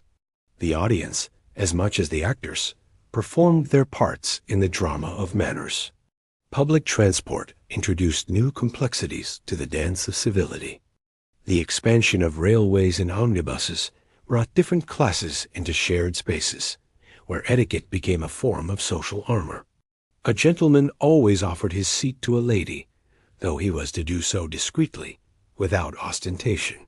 Eye contact was minimal, conversation rare. In crowded carriages, silence reigned, punctuated only by the rustle of newspapers and the faint clink of pocket watches. Personal space, though often impossible, was guarded with invisible precision. Even in motion, propriety was to be maintained. The handling of accidents or unexpected encounters revealed one's breeding most clearly. If a passerby jostled another, an immediate apology was expected, however slight the contact. To ignore such a moment was to mark oneself as ill-mannered. Similarly, any display of anger or loudness in public was deeply frowned upon. A gentleman never loses his temper. Etiquette books repeated endlessly, and the same was expected, if not more so, of a lady. Emotional restraint was the ultimate badge of refinement. One could be humiliated, insulted, or drenched in rain, and yet still maintain composure. Dignity was victory. Public conduct extended beyond mere gestures to one's very presence in the world. A respectable person avoided idleness or wandering aimlessly. Such behavior invited suspicion. To be seen loitering, laughing loudly, or speaking with strangers could provoke gossip or worse. For women especially, the boundaries of public behavior were narrow. A lady out alone risked being mistaken for someone disreputable, regardless of her intentions. Even widows and spinsters walked with purpose, clutching parasols or prayer books as symbols of respectability. In this world, movement itself was moralized. Every path one took reflected character. Social gatherings, too, demanded strict adherence to public decorum. Balls, concerts, and dinners were governed by 1,000 unspoken rules. Invitations had to be accepted promptly and answered in the correct form. Arriving too early was gauche. Too late, disrespectful. Conversation was to flow easily, but never too personally. Compliments must be measured. Wit must never wound. One's laughter was to be soft, one's enthusiasm controlled. The art of charm lay in effortlessness, appearing gracious, without seeming deliberate. Even fatigue had to be masked with a smile. To falter was to reveal too much humanity. For the working classes, public conduct carried its own pressures. Respectability was often the only distinction separating the deserving from the undeserving poor in the eyes of society. A laborer who kept his clothes clean and spoke politely could gain trust and opportunity. One who appeared rough or disorderly risked moral condemnation.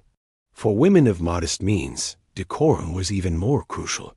A working woman walking home at dusk, her posture straight and gaze forward, signaled virtue to those who watched. Every step, every glance was a quiet defense against misjudgment. The Victorian obsession with public behavior was rooted in the belief that order began with the individual. The streets were not just public spaces, they were moral landscapes. Cleanliness, politeness, and self-restraint were seen as signs of a disciplined nation. To behave well in public was to participate in the grand moral project of the empire itself. In this view, even small courtesies, the lifting of a hat, the yielding of a path, the muffling of a cough, became acts of civic virtue. Society's surface civility was a reflection of its soul. Yet, beneath this polished exterior, cracks of tension ran deep. The growing anonymity of city life made it harder to enforce manners, while the mingling of classes in public spaces unsettled traditional boundaries. Reformers worried about moral decline, lamenting the coarseness of crowds and the rise of vulgar entertainment. At the same time, others found liberation in the city's noise and movement. For them, the streets offered freedom from the suffocating watchfulness of small-town morality. Within the swirl of people, one could, for a moment, be unobserved. Still, for most Victorians, the eyes of judgment seemed to follow everywhere. The ability to maintain composure in the face of scrutiny became both art and armor. It was said that a true lady or gentleman could walk through any crowd without drawing notice, not because they were invisible, but because they moved with perfect propriety. Every bow, every polite smile, every quiet good evening was part of the endless performance of respectability.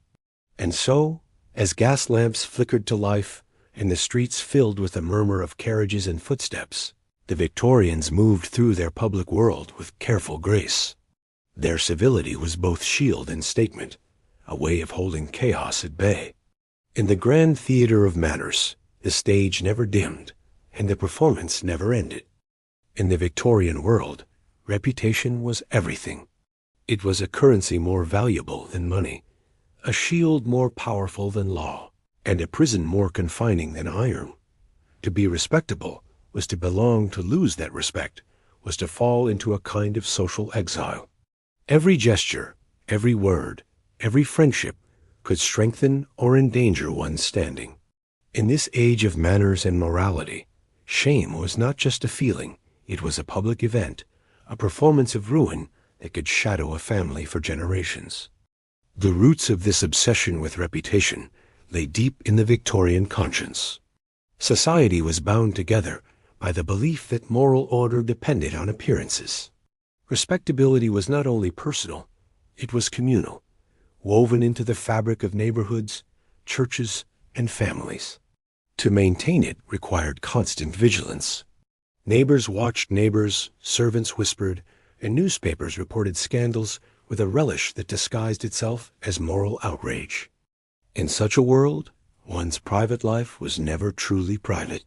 The mere hint of impropriety, a rumor, a misinterpreted glance, a careless word could spark a fire of gossip that spread faster than truth could contain. Women, in particular, bore the heaviest burden of this moral surveillance. A man might recover from a social mistake, but for a woman, a damaged reputation was often irreparable. A lady's virtue was her identity, her worth, her entire social existence.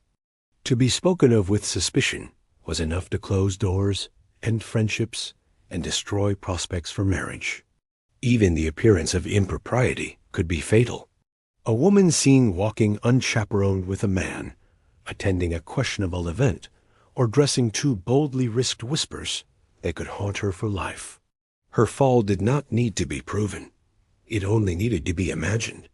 This was the cruel paradox of Victorian virtue. The same society that preached forgiveness had little room for the fallen. The fallen woman became one of the era's darkest symbols, an object of pity, fascination, and moral instruction. She appeared everywhere in Victorian art and literature, depicted weeping in the shadows or wandering the streets in shame.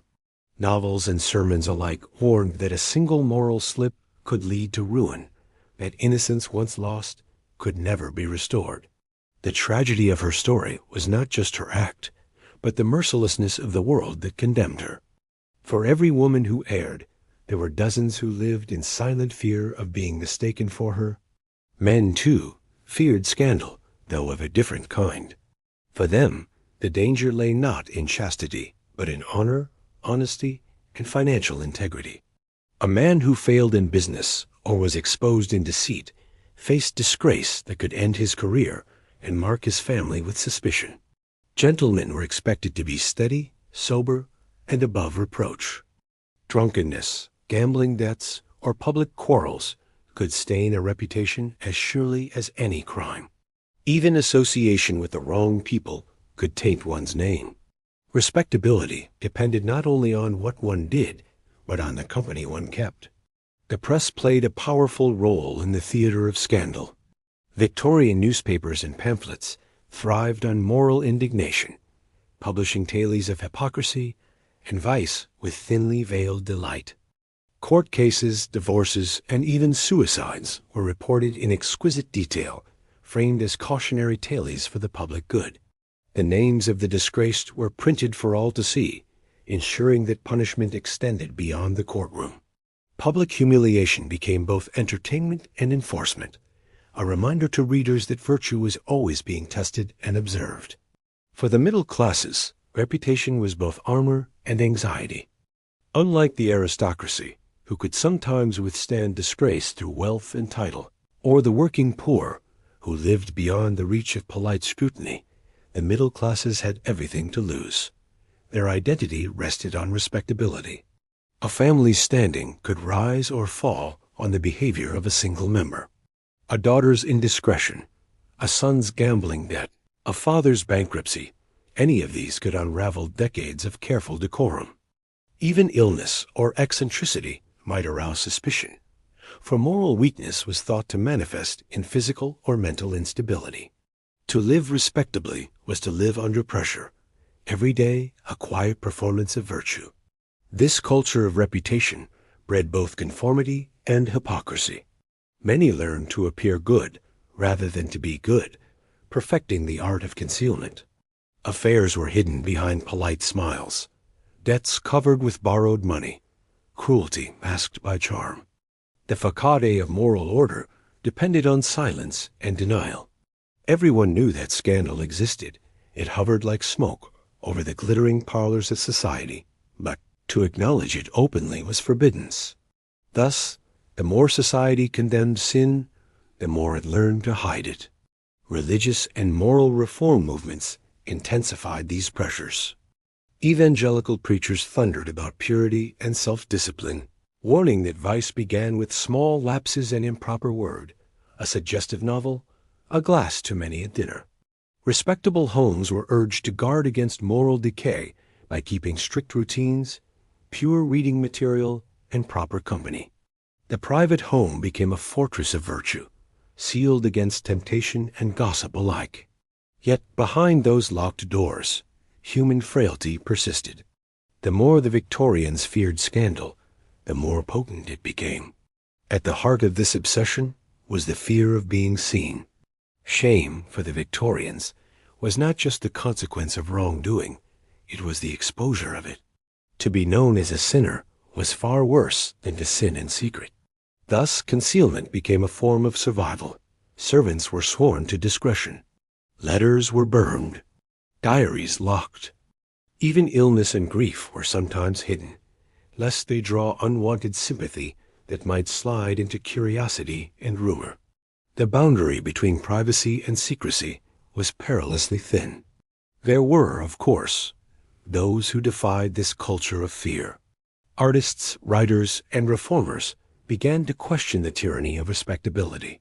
Figures like Oscar Wilde, whose brilliance and defiance scandalized the establishment, exposed the hypocrisy beneath the moral surface. Wilde himself would become one of the most famous victims of Victorian scandal, imprisoned for his private life and destroyed by public disgrace. His downfall revealed both the cruelty and fragility of a society obsessed with purity. It was a warning that the same moral weapon used to uphold order could just as easily destroy genius. And yet, for all its cruelty, the Victorian fear of scandal also created its strange beauty, a society polished to brilliance by the pressure of self-restraint. People learned to speak gently, to act with care, to cultivate privacy as an art. The result was a civilization of grace and repression, where manners softened the sharp edges of life, even as they hid its darker truths. The very tension between virtue and secrecy gave the age its peculiar elegance and its quiet tragedy. To live in that world was to walk a tightrope between appearance and reality, forever balancing the need to belong with the desire to be free. A careless word, a wrong friendship, or a single mistake could tip the balance. And so the Victorians moved through their lives with measured grace, their smiles concealing their fears, their respectability gleaming like polished glass, transparent, fragile, and cold. For them, reputation was not just how the world saw you. It was who you were allowed to be. From the moment a Victorian child could speak, or even before, they began their lifelong lessons in manners. Politeness was not merely a social skill. It was a moral foundation, a measure of character, and a child's first duty to family and society. Every please and thank you, every bow, curtsy, and soft-spoken phrase was part of a larger design, to shape the next generation into proper ladies and gentlemen. To raise a well-mannered child was to secure a family's reputation, and to fail in that duty was considered a failure of morality itself. The Victorian home was the child's first classroom, and the parents, especially the mother, were its teachers. The nursery, though warm and cheerful on the surface, was also a place of discipline and restraint. From infancy, children were trained to control themselves, to eat neatly, to sit quietly, to speak only when spoken to. They learned that politeness was not optional. It was survival in a world where manners defined worth. Even play was guided by rules of order and humility. A loud, messy child was not merely disobedient. They were considered a reflection of poor upbringing. Manuals and moral books reinforced these lessons with fervor. Titles like Asterisk, The Child's Guide to Polite Manners Asterisk, and Asterisk, Hints on the Management of Children Asterisk, filled Victorian shelves, teaching parents how to instill obedience and decorum. One popular maxim declared, "A child should be seen and not heard," capturing the essence of the era's expectations. Silence, composure, and modesty were the hallmarks of virtue. Good manners were to be practiced until they became instinctive, a second nature that separated the civilized from the coarse. Politeness, Victorians believed, was not merely learned. It was proof of a disciplined soul. Education extended beyond the home into schools that mirrored society's hierarchy. Boys were trained in firmness, logic, and self-control. Girls in grace, gentleness, and propriety. In classrooms and finishing schools alike, posture and poise were as important as reading or arithmetic. Writing lessons emphasized not just spelling, but elegance of script, because handwriting, like behavior, revealed inner character. Recitations of moral poetry and Bible verses were daily exercises in patience and self-expression. Every detail, from how a child held their pencil to how they greeted the teacher, was part of a moral choreography. For boys destined to become gentlemen, the path of politeness led through discipline and restraint. At public schools like Eton and Harrow, education was not simply about knowledge, it was about character. Students endured rigorous schedules, strict dress codes, and constant supervision. They learned to rise early, to obey without question, and to show courage without boasting. Physical training and sports were encouraged as means to build moral fortitude, while public punishments for misconduct reinforced the lesson that honor was a man's truest ornament. A gentleman, it was said, was not born but molded his manners the outward reflection of inner order. Girls' education, though gentler, was equally bound by rules. In finishing schools and governess-led households, young ladies learned the arts of refinement, needlework, music, drawing, and French. But these accomplishments were not for self-expression. They were for display, markers of culture and good breeding. Lessons in deportment were central. Girls practiced walking with books balanced on their heads, sitting without fidgeting, and lowering their eyes when addressed by elders. Their smiles were rehearsed, their laughter subdued. A true lady, one etiquette book proclaimed, never allows excitement to disturb her calm. Even happiness had to be managed gracefully. Manners were not confined to behavior. They extended to speech, thought, and even feeling. Children were taught to conceal strong emotions, to avoid boasting, complaining, or contradicting. The language of politeness became a moral script. Words like "may I" replaced "I want." The tone of voice had to be soft but confident, never shrill or hesitant. To interrupt an adult was a grave offense, and to speak ill of others was a mark of vulgarity. Through this careful shaping of words and gestures, children learned to inhabit the disciplined world of Victorian respectability. Religion reinforced these lessons at every turn. Sunday schools and church sermons intertwined faith and etiquette, teaching that obedience and humility were divine virtues. The image of the obedient child, kneeling in prayer or sitting quietly at a parent's knee, was celebrated in art and literature as the model of innocence. Disobedience, by contrast, was linked to sin. Stories and moral tales so popular in the nurseries of the time taught that rude or selfish children met with poetic justice.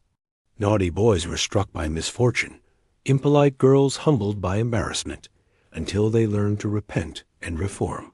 Politeness was not just social, it was salvation. This relentless training created children who were outwardly composed, but often inwardly constrained. Spontaneity, curiosity, and rebellion were seen as flaws to be corrected. Many grew up carrying an ingrained sense of watchfulness, a fear of misstep. Yet, within this system, affection and warmth were not absent. Parents who truly loved their children believed that discipline protected them from the cruelties of the world. To raise a polite child was to arm them with a shield against shame and poverty. In the strictness of etiquette, there was a promise of safety. Class, as always, shaped how politeness was taught. In working-class homes, where survival demanded practicality, manners were simpler but no less valued. Cleanliness, honesty, and respect for elders were the cornerstones of decency. Parents emphasized humility and gratitude, often teaching by example rather than book. For the aspiring middle classes, however, etiquette became a ladder of advancement. A child who spoke well and behaved properly could transcend humble origins, finding work in offices, shops, or domestic service. Thus, politeness became a quiet instrument of social mobility, a means to rise through imitation. But for all its ideals, the education of politeness had its costs. It often silenced individuality. Children learned early to hide their true thoughts, to smile when unhappy, to apologize when angry. Emotion was to be mastered, never expressed too freely. The repression that defined the adult world began in childhood, shaping generations into models of composure and restraint. The result was a society of remarkable courtesy and remarkable loneliness. Yet within this discipline lay a certain tenderness. Bedtime prayers whispered in small voices, a father's hand resting on a child's head, a mother correcting a curtsy with a gentle smile. These moments softened the sternness of Victorian upbringing. Manners, at their best, were expressions of love, a parent's desire to prepare a child for a world that could be harsh and judgmental. Beneath the rigidity, there was care. Beneath the rules, a hope that politeness might shield innocence from harm. By the end of the century, the education of politeness began to evolve. New theories of child psychology, the influence of Romanticism, and reform movements in education slowly challenged the old model of strict obedience. Voices like that of John Ruskin and later educators argued that children needed kindness as much as discipline, creativity as much as conformity. But for much of the Victorian era, the ideal remained fixed. The polite child, standing straight, speaking softly, and embodying the moral order of an entire civilization.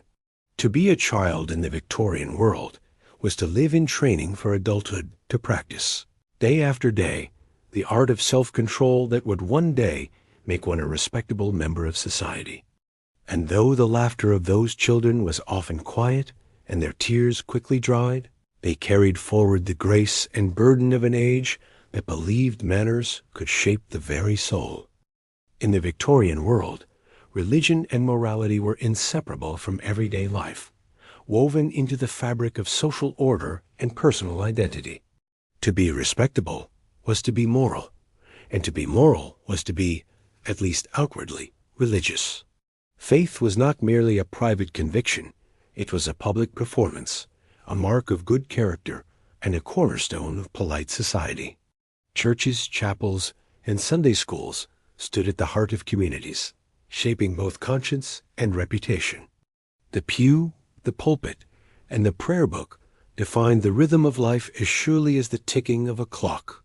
The Victorians lived in a time when belief itself was part of one's social currency.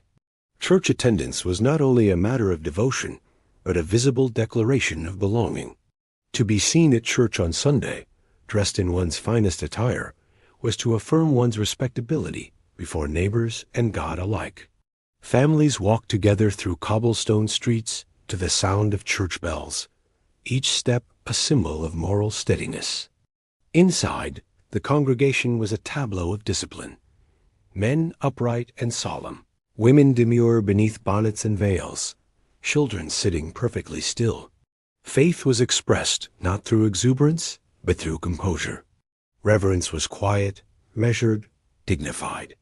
Sermons often reinforced the same values that govern social life: duty, restraint, charity, and self-control. Clergymen preached that morality was the foundation of civilization, that personal virtue upheld divine order. The virtues of obedience, modesty, and diligence were extolled as spiritual as well as social ideals. For women, religious piety was seen as the purest form of femininity. For men, it was proof of integrity and strength of character. Religion, like manners, was a means of self-discipline, a way to govern not only one's behavior, but one's desires. The home was often described as a little church, and the father as its priest.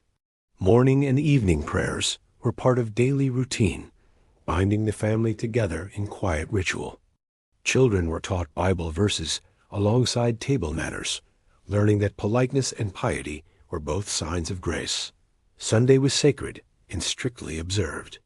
Shops closed, games were forbidden, and even laughter was subdued. A day was devoted to rest, reflection, and religious observance. To treat the Sabbath lightly was to invite moral suspicion.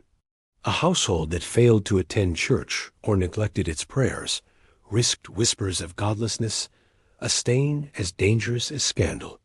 Charity was another cornerstone of Victorian morality. To be good was to be generous, but generosity, too, was guided by etiquette. The poor were to be helped, but only in ways that encouraged humility and gratitude. Philanthropy became both a duty and a display, allowing the wealthy to affirm their virtue while reinforcing social hierarchy. Ladies organized bazaars and sewing circles, raising funds for missions and orphanages. Gentlemen chaired committees and endowed hospitals. Even small acts of giving were often performed with formality, complete with thank you letters and public acknowledgement. To give quietly, without recognition, was rare. To refuse charity was considered prideful.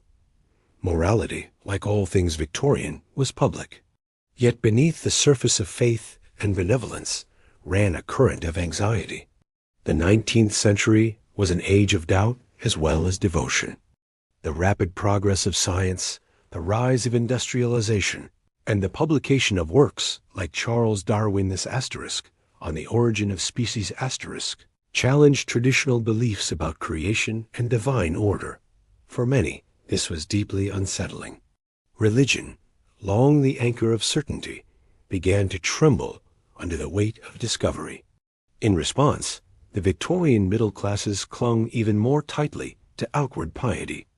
Their devotion became both refuge and defense, a way to preserve moral stability in a world that seemed to be shifting beneath their feet. Religious life varied across class lines, but influenced all. The upper classes filled the pews of grand Anglican churches, their faith expressed through ceremony and architecture.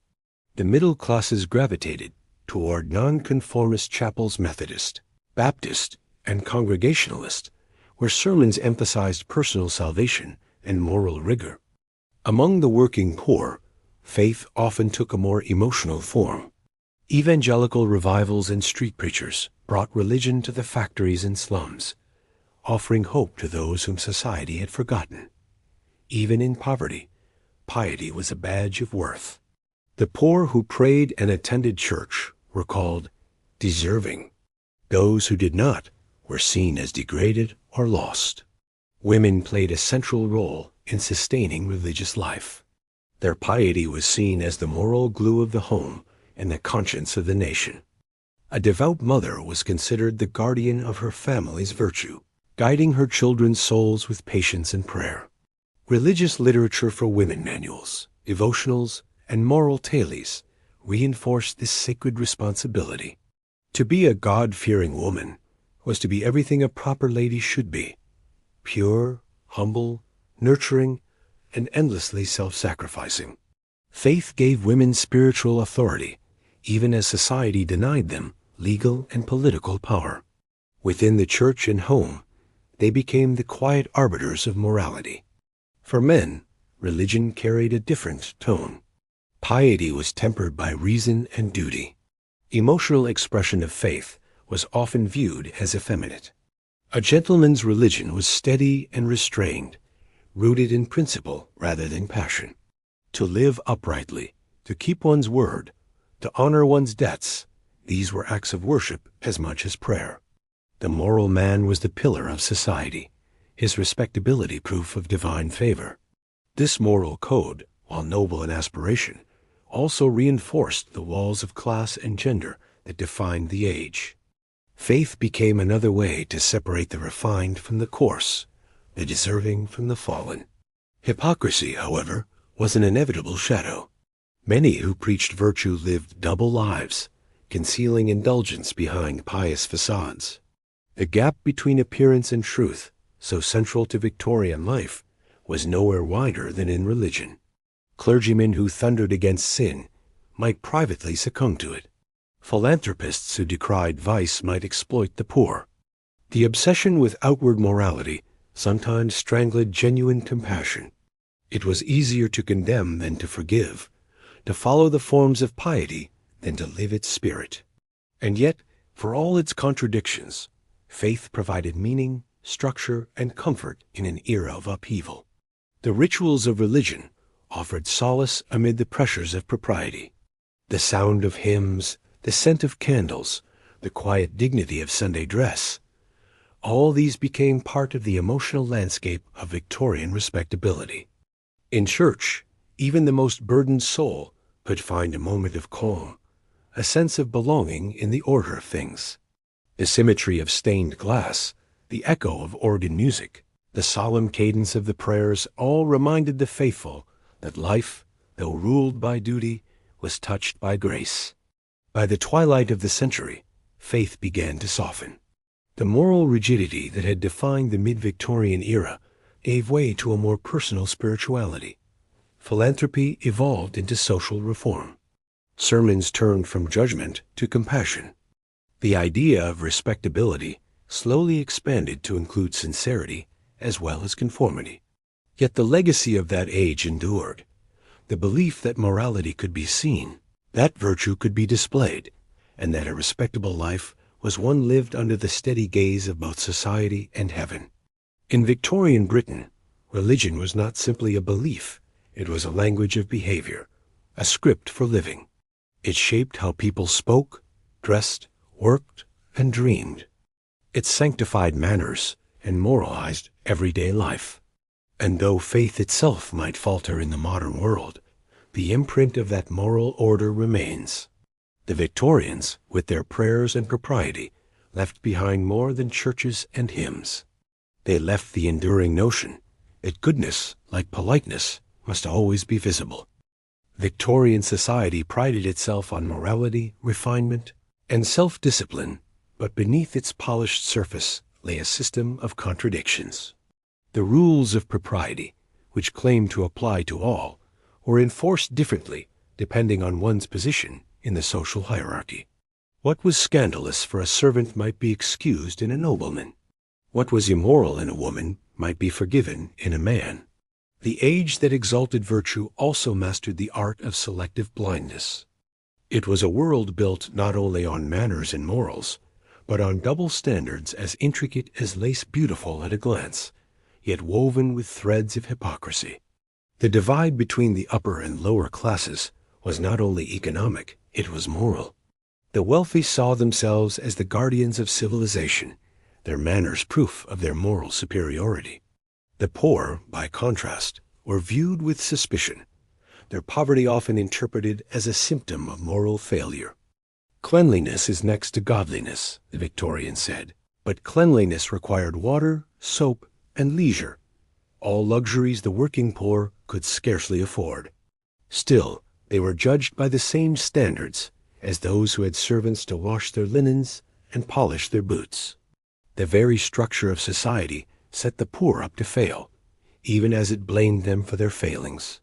For the upper classes, morality was as much about appearance as substance.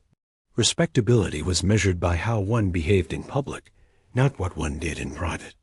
A gentleman who kept his voice soft, his clothes neat, and his manners polished could maintain his reputation, even while indulging in private vices.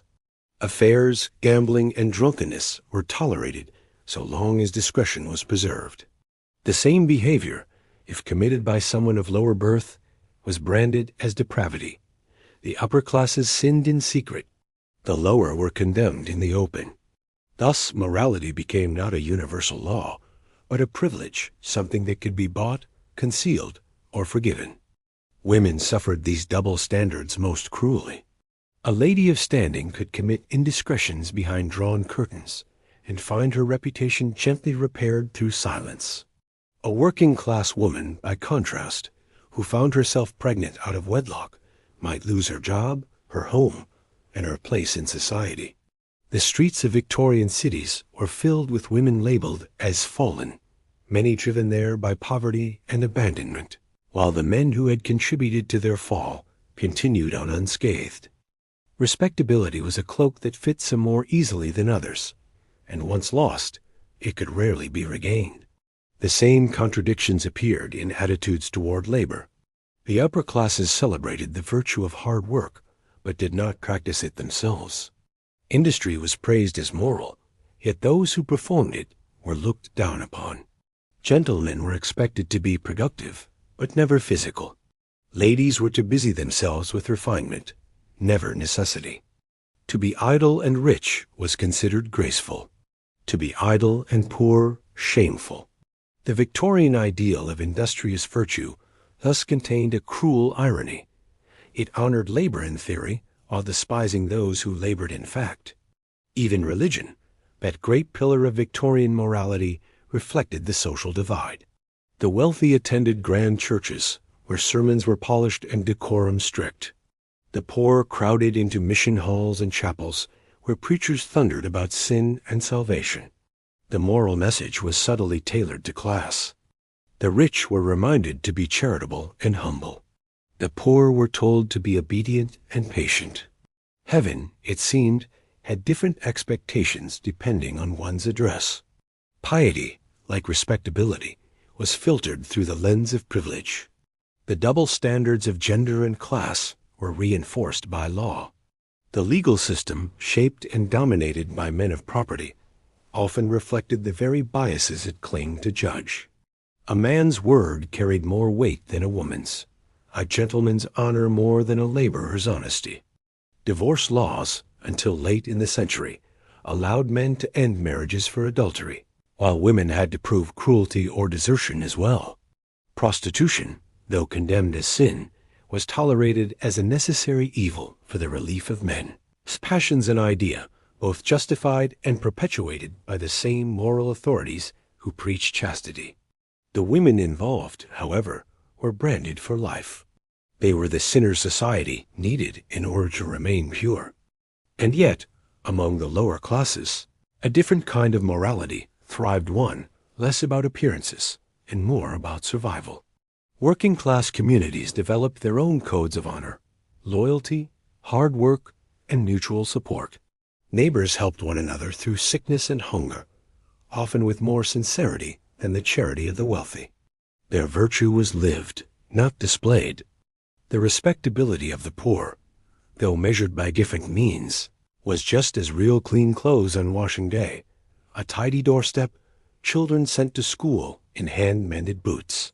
These small acts of dignity were quiet rebellions against the disdain of the elite. The upper classes, for all their rules, often depended upon the very people they looked down upon.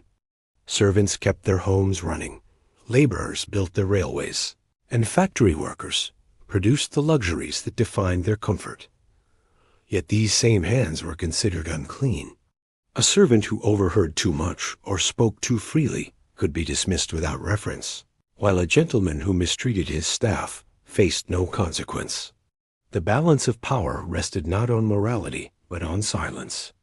The moral code of the age demanded that the lower classes behave perfectly, while the upper classes be spared the embarrassment of accountability. Hypocrisy was not hidden from contemporary observers.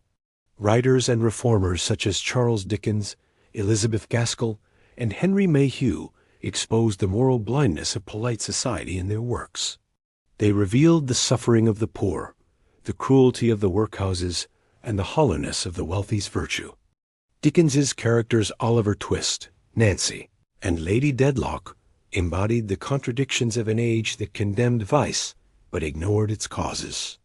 Through literature, the Victorian conscience began to confront itself, though slowly and with resistance. To admit hypocrisy was to threaten the entire illusion of moral order. Despite its double standards, Victorian society genuinely believed in progress and moral improvement. The people of that age saw themselves as building a world of discipline and dignity, even as they stumbled under the weight of their contradictions. Respectability, for all its unfairness, provided structure and aspiration. The poor strove to imitate the manners of the middle class. The middle class sought the poise of the gentry. Each layer of society looked upward, measuring itself by the standards of those above, rarely questioning the injustice beneath. By the end of the 19th century, the cracks in this moral edifice began to widen. Industrial reform, education, and social movements challenged the old hierarchies. The idea that virtue was confined to the drawing room grew harder to defend. The working classes demanded recognition, not just for their labor, but for their humanity. Women, too, began to question the moral code that punished them for the sins of others. Slowly, the walls of hypocrisy began to crumble, revealing the truth long known but seldom spoken, that morality, to be real, must be equal. The Victorian age, for all its piety and propriety, was a mirror of human complexity. It aspired to righteousness, but often faltered in fairness.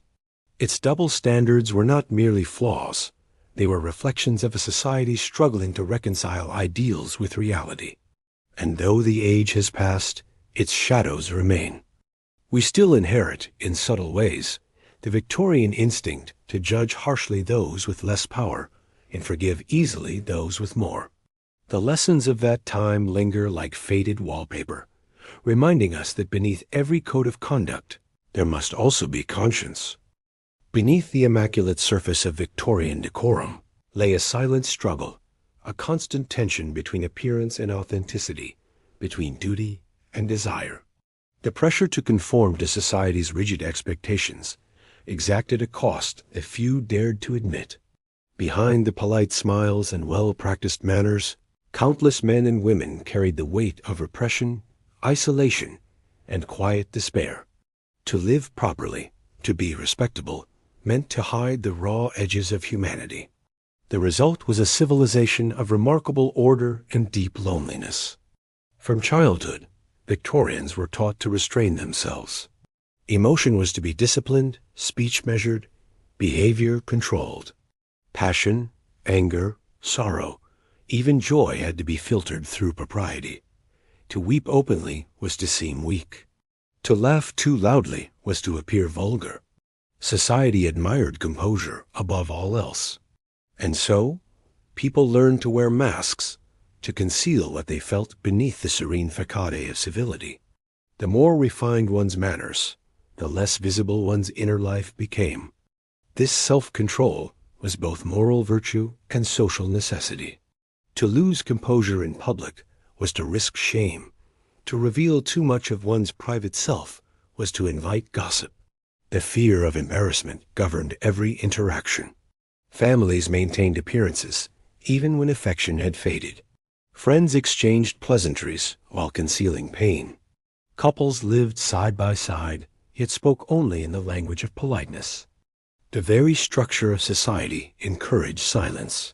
Feelings that could not be expressed found other outlets in illness, melancholy, or nervous collapse. The phenomenon known as nervous exhaustion, or neurasthenia, became one of the defining ailments of the age. Doctors, moralists, and novelists alike described it as the cost of civilization, a sickness of the soul brought on by the strain of self-restraint. Women, in particular, were said to suffer from hysteria, a vague diagnosis that masked both emotional suffering and societal oppression. The fainting couches and smelling salts of Victorian homes became symbols of the body's quiet rebellion against its confinement. Beneath the lace and civility, there pulsed an unspoken distress, the longing to be allowed to feel freely. Men, too, were victims of the pressure to appear invulnerable. The ideal gentleman was calm, rational, and self-contained, his emotions buried beneath a layer of control. He could endure hardship, but never display weakness. Anger was permitted only when channeled into authority. Sadness, never. The result was a culture of emotional starvation, where tenderness was stifled and friendship restrained. Many men found solace only in the privacy of clubs or the anonymity of the city, where they could momentarily step outside the theater of matters. Yet even there, the mask seldom slipped.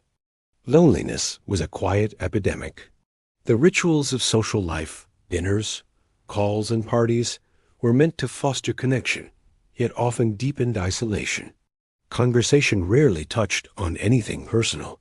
True intimacy was rare, and even within families, emotional distance was common.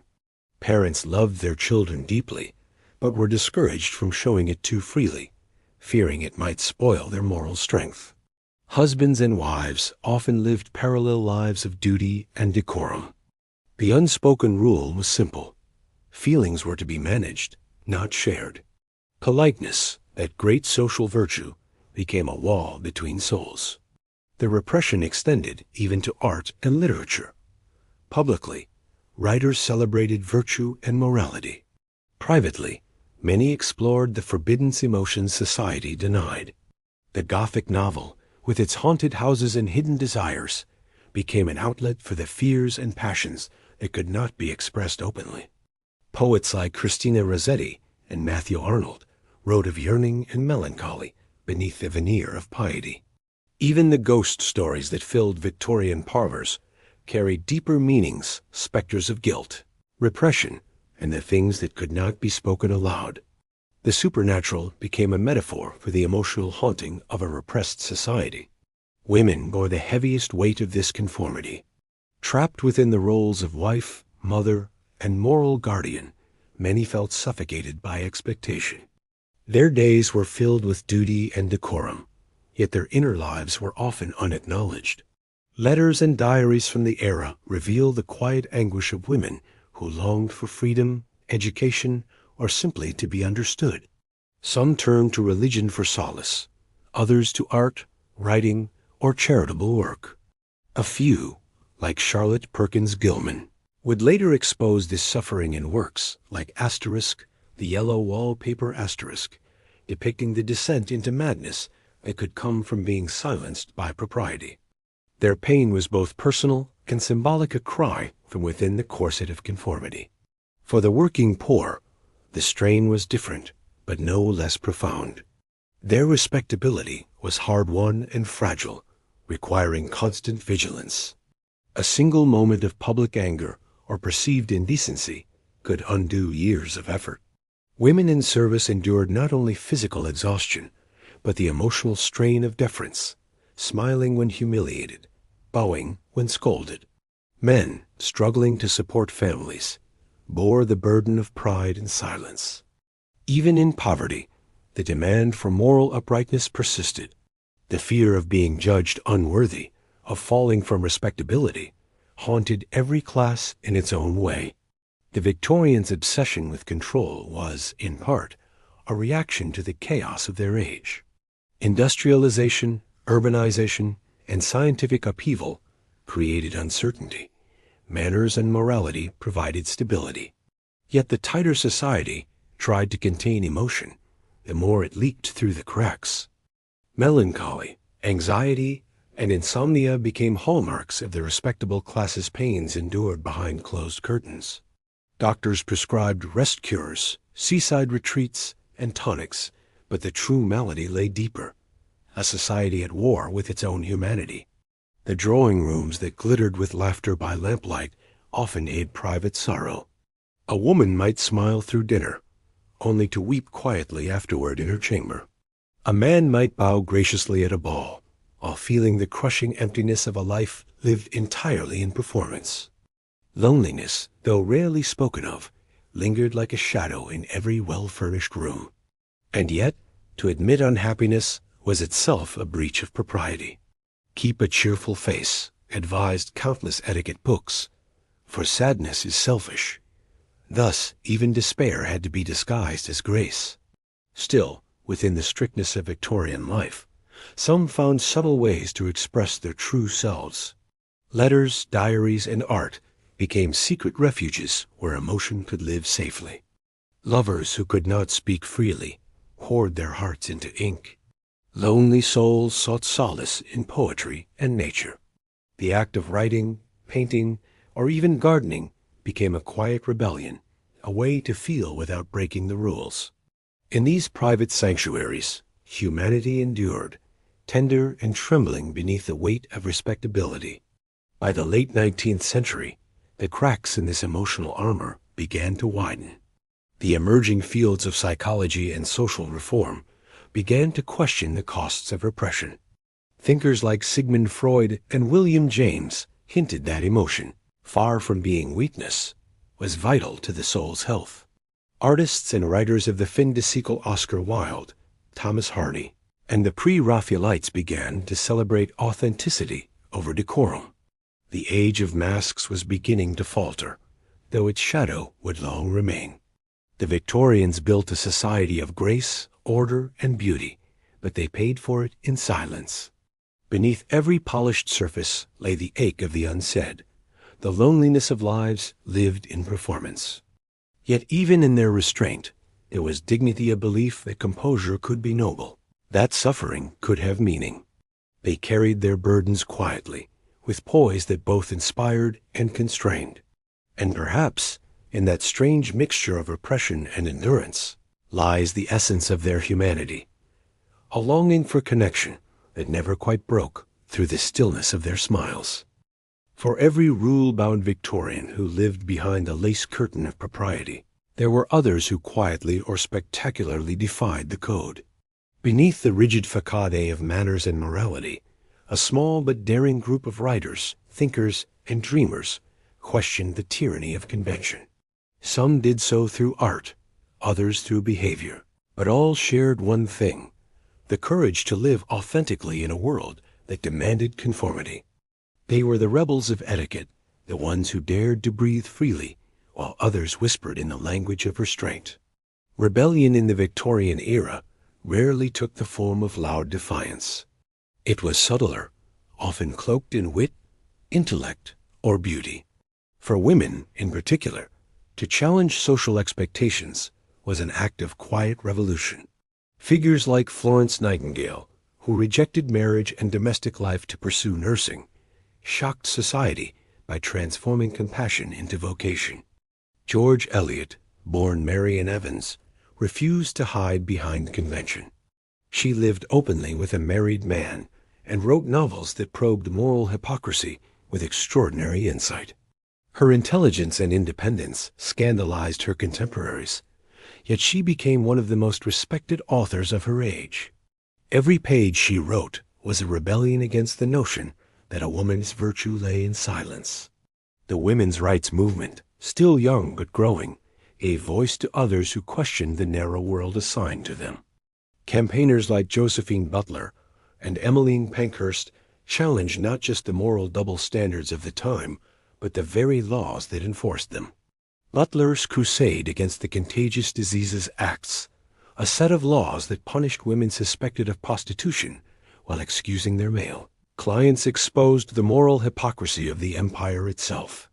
Pankhurst, though arriving toward the end of the century, embodied the frustration of generations. Her demand for suffrage was a direct affront to the idea that respectability required obedience. These women transformed rebellion into moral courage. Men, too, found ways to resist the suffocating codes of gentlemanly behavior. The artist William Morris rejected industrial modernity and the shallow materialism of polite society, turning instead to craft, beauty, and socialist ideals. The poet Algernon Swinburne wrote verses that celebrated passion and desire in language, so daring it was considered scandalous. Meanwhile, Oscar Wilde, brilliant, flamboyant, and unrepentantly himself, became the era's most dazzling symbol of defiance. His wit mocked the very notion of moral posturing. "To be natural," he wrote, "is such a very difficult pose to keep up. For that honesty, society adored him until it destroyed him." Wilde's fall, his imprisonment for gross indecency, revealed how fragile tolerance was beneath the velvet glove of civility. He was a martyr to the crime of authenticity. Not all rebellion was grand or public. Many Victorians resisted quietly, in private choices that defied expectation. Some women remained unmarried by choice, choosing independence over respectability. Others pursued education and careers, entering fields long closed to them: medicine, journalism, academia. Their defiance lay not in protest, but in persistence. Each step they took beyond the drawing room chipped away at the walls of propriety. They did not overturn the system, but they widened the path for those who came after. The arts became a fertile ground for subversion. The pre-Raphaelite Brotherhood, a group of painters and poets, including Dante Gabriel Rossetti and John Everett Millais, rejected the moral stiffness of academic art in favor of sensuality, color, and emotion. Their works, filled with flowing hair, half-closed eyes, and unapologetic humanity, were both celebrated and condemned. Critics called them indecent. Admirers called them visionary. In their paintings, women were not passive angels of the home, but complex figures of strength, longing, and mystery. Through art, the Victorians began to reclaim what etiquette had denied: the beauty of emotion itself. Writers, too, wielded rebellion through words. The Brontë sisters, Charlotte, Emily, and Anne wrote novels that shattered the polite boundaries of feeling and desire. In Jane Eyre Charlotte Brontë gave her heroine a voice that demanded respect, equality, and love on her own terms. Emily's asterisk, Wuthering Heights asterisk, pulsed with raw passion and moral ambiguity, a direct affront to the decorum of its time. Their works were shocking, not only for their intensity, but for their authorship. Three women writing of hunger, spirit, and defiance in a world that wanted women to whisper. Even within the realm of science and philosophy, rebellion stirred. Charles Darwin's theory of evolution, published in 1859, shook the moral foundations of the age by challenging the divine order that underpinned Victorian respectability. To suggest that humanity was not the pinnacle of creation, but part of a vast natural process, was a blow to pride and piety alike. Yet the courage to pursue truth beyond convention became one of the era's most profound acts of defiance. The intellectual rebels of the time, Darwin, Thomas Huxley, and others, expanded the limits of thought, proving that even in the age of propriety, the human spirit could still ask dangerous questions. Social rebels also emerged among the working classes, though their defiance was often born of necessity rather than ideology. Chartists demanded political reform and suffrage for all men, challenging the moral authority of the ruling elite. Their protests were met with suspicion and violence, yet their call for fairness echoed the same moral hypocrisy that activists like Butler and Pankhurst would later confront. To demand justice was, in its own way, an act of moral rebellion against a society that valued manners over mercy. Even within the private sphere, rebellion flickered in small acts of individuality. A lady might wear a brighter dress than propriety allowed, or speak too candidly in mixed company. A man might refuse to attend church, or express sympathy for radical ideas. These gestures, trivial on their own, were tiny fractures in the great wall of conformity. Each one mattered. Each one whispered that the human soul could not be contained forever. The later decades of the century saw the rise of what critics called the new woman, independent, educated, and unapologetic. She cycled through city streets without chaperone, read forbidden books, and spoke her mind in public. She became both symbol and scandal, a lightning rod for the fears of a society losing control of its own boundaries. Magazines caricatured her as unfeminine, selfish, even dangerous. Yet she was the embodiment of change, the living contradiction of Victorian ideals. The rebels of etiquette did not topple their society. Rather, they reshaped it from within. Their courage to live truthfully, to feel openly, and to question convention planted the seeds of modern freedom. They reminded the world that manners without compassion are merely masks, and morality without honesty is hollow. Through art, thought, and quiet defiance, they reclaimed what had been lost to politeness, the right to be fully human. By the close of the century, their influence could be felt everywhere in literature, politics, education, and even fashion. The corset began to loosen. Conversation began to widen. Truth began to breathe. The Victorians had spent decades perfecting the art of restraint, but it was the rebels who gave that restraint its contrast, who proved that civilization could survive not because of its rules, but because of its capacity to evolve beyond them. Their rebellion was not loud, but it was enduring. In the soft rustle of a woman's pen across paper, in the daring brushstroke of a painting, in the courage of a sentence spoken against decorum, the Victorians who broke the rules kept the spirit of humanity alive. And though history remembers them as scandalous, eccentric, or ahead of their time, they were, in truth, simply honest in an age that feared honesty most of all. Though more than a century has passed since Queen Victoria's reign, the echoes of her age still shape the way we live, speak, and think. The Victorians built their world on the pillars of order, morality, and decorum, and in doing so, they built much of ours. Their rules may seem archaic, their manners excessive, yet their influence runs deep. The legacy of their social codes lingers in everything from our table manners to our moral ideals, from our sense of privacy to our discomfort with emotion. The Victorian era may have ended in 1901, but its shadow stretches quietly across modern life.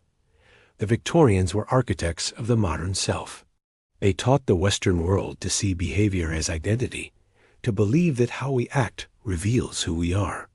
The idea that politeness equals goodness, that discipline equals virtue, began as a Victorian creed. They believed that civilization itself depended on self-control. A tidy home, a clean face, a calm tone, these were not mere details. They were moral acts. Today, when we say be professional, act appropriately, or make a good impression, we are speaking the language of Victorian respectability. We have inherited their belief that appearances matter, even when we pretend they do not. Much of our etiquette, this structure of polite society, descends directly from the rule books. The custom of shaking hands, of saying please and thank you, of writing thank you notes or RSVPing to invitations, all were standardized during the 19th century. Even the way we dine, from which side of the plate we place our fork to the ritual of serving courses in order, has roots in Victorian dining decorum. They turned civility into an art form, and we still practice its remnants daily, often without realizing it. Every quiet apology, every polite smile to a stranger, carries the ghost of Victorian courtesy. Their sense of moral responsibility also continues to shape our collective conscience. The Victorians believed deeply in self-improvement, charity, and the idea that one's behavior should contribute to the betterment of society. Out of that belief grew many of the institutions we still rely on: public libraries, social reform movements, and systems of education designed to elevate the individual through discipline and learning. The notion that moral progress and social progress go hand in hand, that civilization can be perfected through decency, remains one of their most enduring gifts and contradictions. They imagined a moral order vast enough to include both personal virtue and public duty, though they often failed to bridge the two. Our modern obsession with privacy, too, owes much to Victorian sensibility. The idea of the home as a sanctuary, a sacred, separate world of peace and respectability, was born in their parlors. The phrase, "a man's home is his castle," captured more than property. It expressed the ideal of domestic retreat from the noise and scrutiny of the outside world. Even today, we guard our private lives with that same instinct. Social media, for all its openness, still reflects the Victorian paradox. We curate our lives, displaying only what appears proper, respectable, or successful. The stage of social performance has changed, but the play is remarkably familiar. Yet the Victorian legacy is not merely one of rules, it is also one of rebellion and change. The very constraints of their society produced the movements that would eventually reshape it. The fight for women's rights, workers' protections, and social equality all found their origins in the age's strict hierarchies.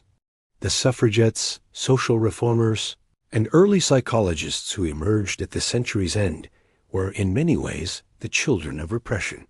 The rigidity of Victorian order created the pressure that fueled modern liberation. Every freedom we now enjoy was, at some point, a reaction against the restraint. In art, literature, and philosophy, the Victorians left an indelible mark. They grappled with questions that still haunt us. How do we balance morality and freedom? How do we live authentically in a world that demands conformity? How do we reconcile science with faith, progress with humanity? The debates that defined their age over gender, class, religion, and emotion are the same debates that define ours. When we talk about work-life balance, public image, or personal identity, we are continuing conversations that began in drawing rooms and lecture halls nearly 2 centuries ago. Even the rhythm of modern life carries their influence. The Victorians invented the clock-driven day. Industrialization turned time into currency, something to be measured, scheduled, and optimized. Punctuality became a moral virtue, and lateness a sign of carelessness. That same discipline fuels our modern obsession with productivity, our calendars filled with appointments and deadlines. In our relentless pursuit of efficiency, we hear the ticking echo of the Victorian factory bell and the sermon of self-control. But perhaps their most lasting legacy lies in the tension they created between appearance and authenticity, a tension that still defines us. The Victorians taught us to value restraint, yet we long for freedom, to uphold dignity, yet crave honesty. We inherit their divided soul, one part composed, one part yearning. Their age was both a triumph of civility and a tragedy of suppression, and in that contradiction lies the blueprint of modern humanity. We still wrestle with their ghosts whenever we apologize for our emotions, dress to impress, or worry about what others think. At the same time, the best of their ideals endure in our highest aspirations.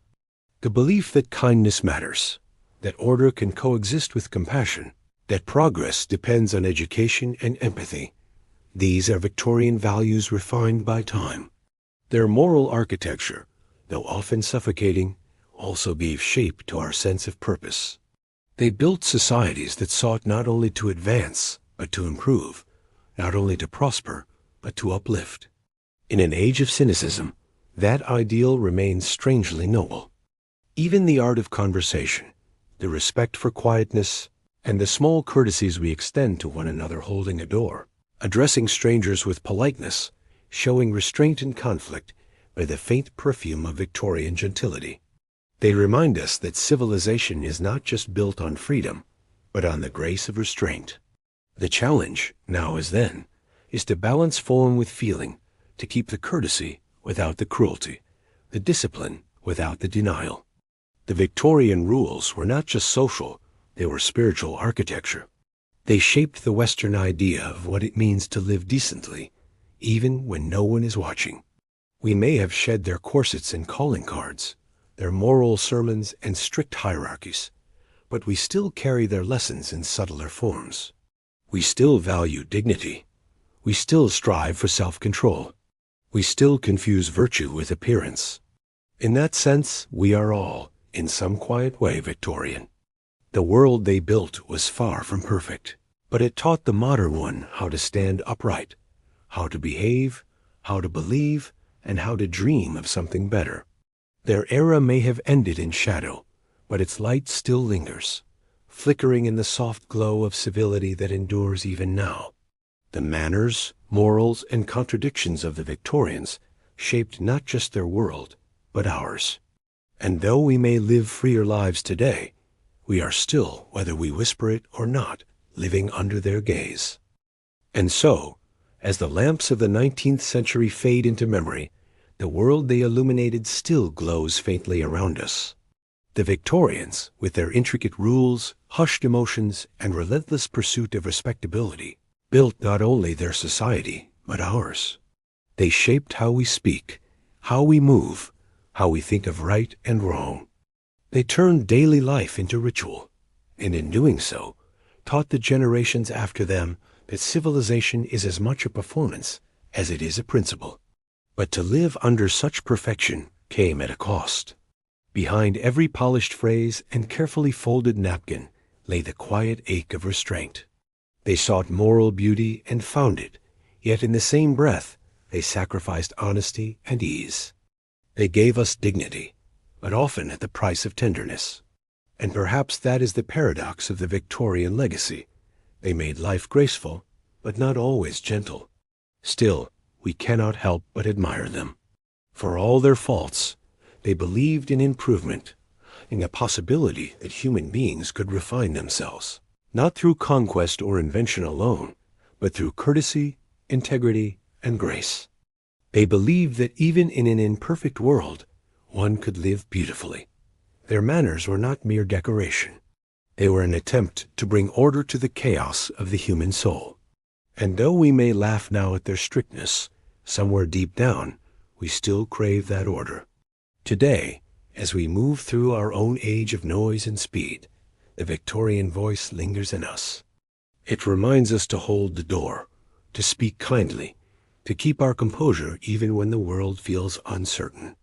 It warns us that freedom without kindness can become cruelty, and that honesty without respect can wound. We need not return to their rigidity to learn from their restraint. From them, we inherit both the caution and the courage to live with purpose. So as you drift to sleep, imagine walking through a gaslit London street, umbrellas lifted, carriages rolling softly over cobblestones, the faint murmur of conversation beneath the glow of the lamps. Somewhere behind a curtained window, a family gathers for evening prayers. Somewhere else, a young woman writes in her diary, her candle flickering low. Their world has vanished, yet its manners whisper still in ours.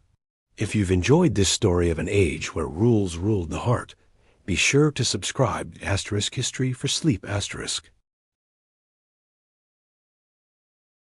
Your curiosity keeps these stories alive, softly lighting the past for those who dreamed their way through it. Sleep well, and remember, every age leaves its shadow, and sometimes that shadow still teaches us how to stand.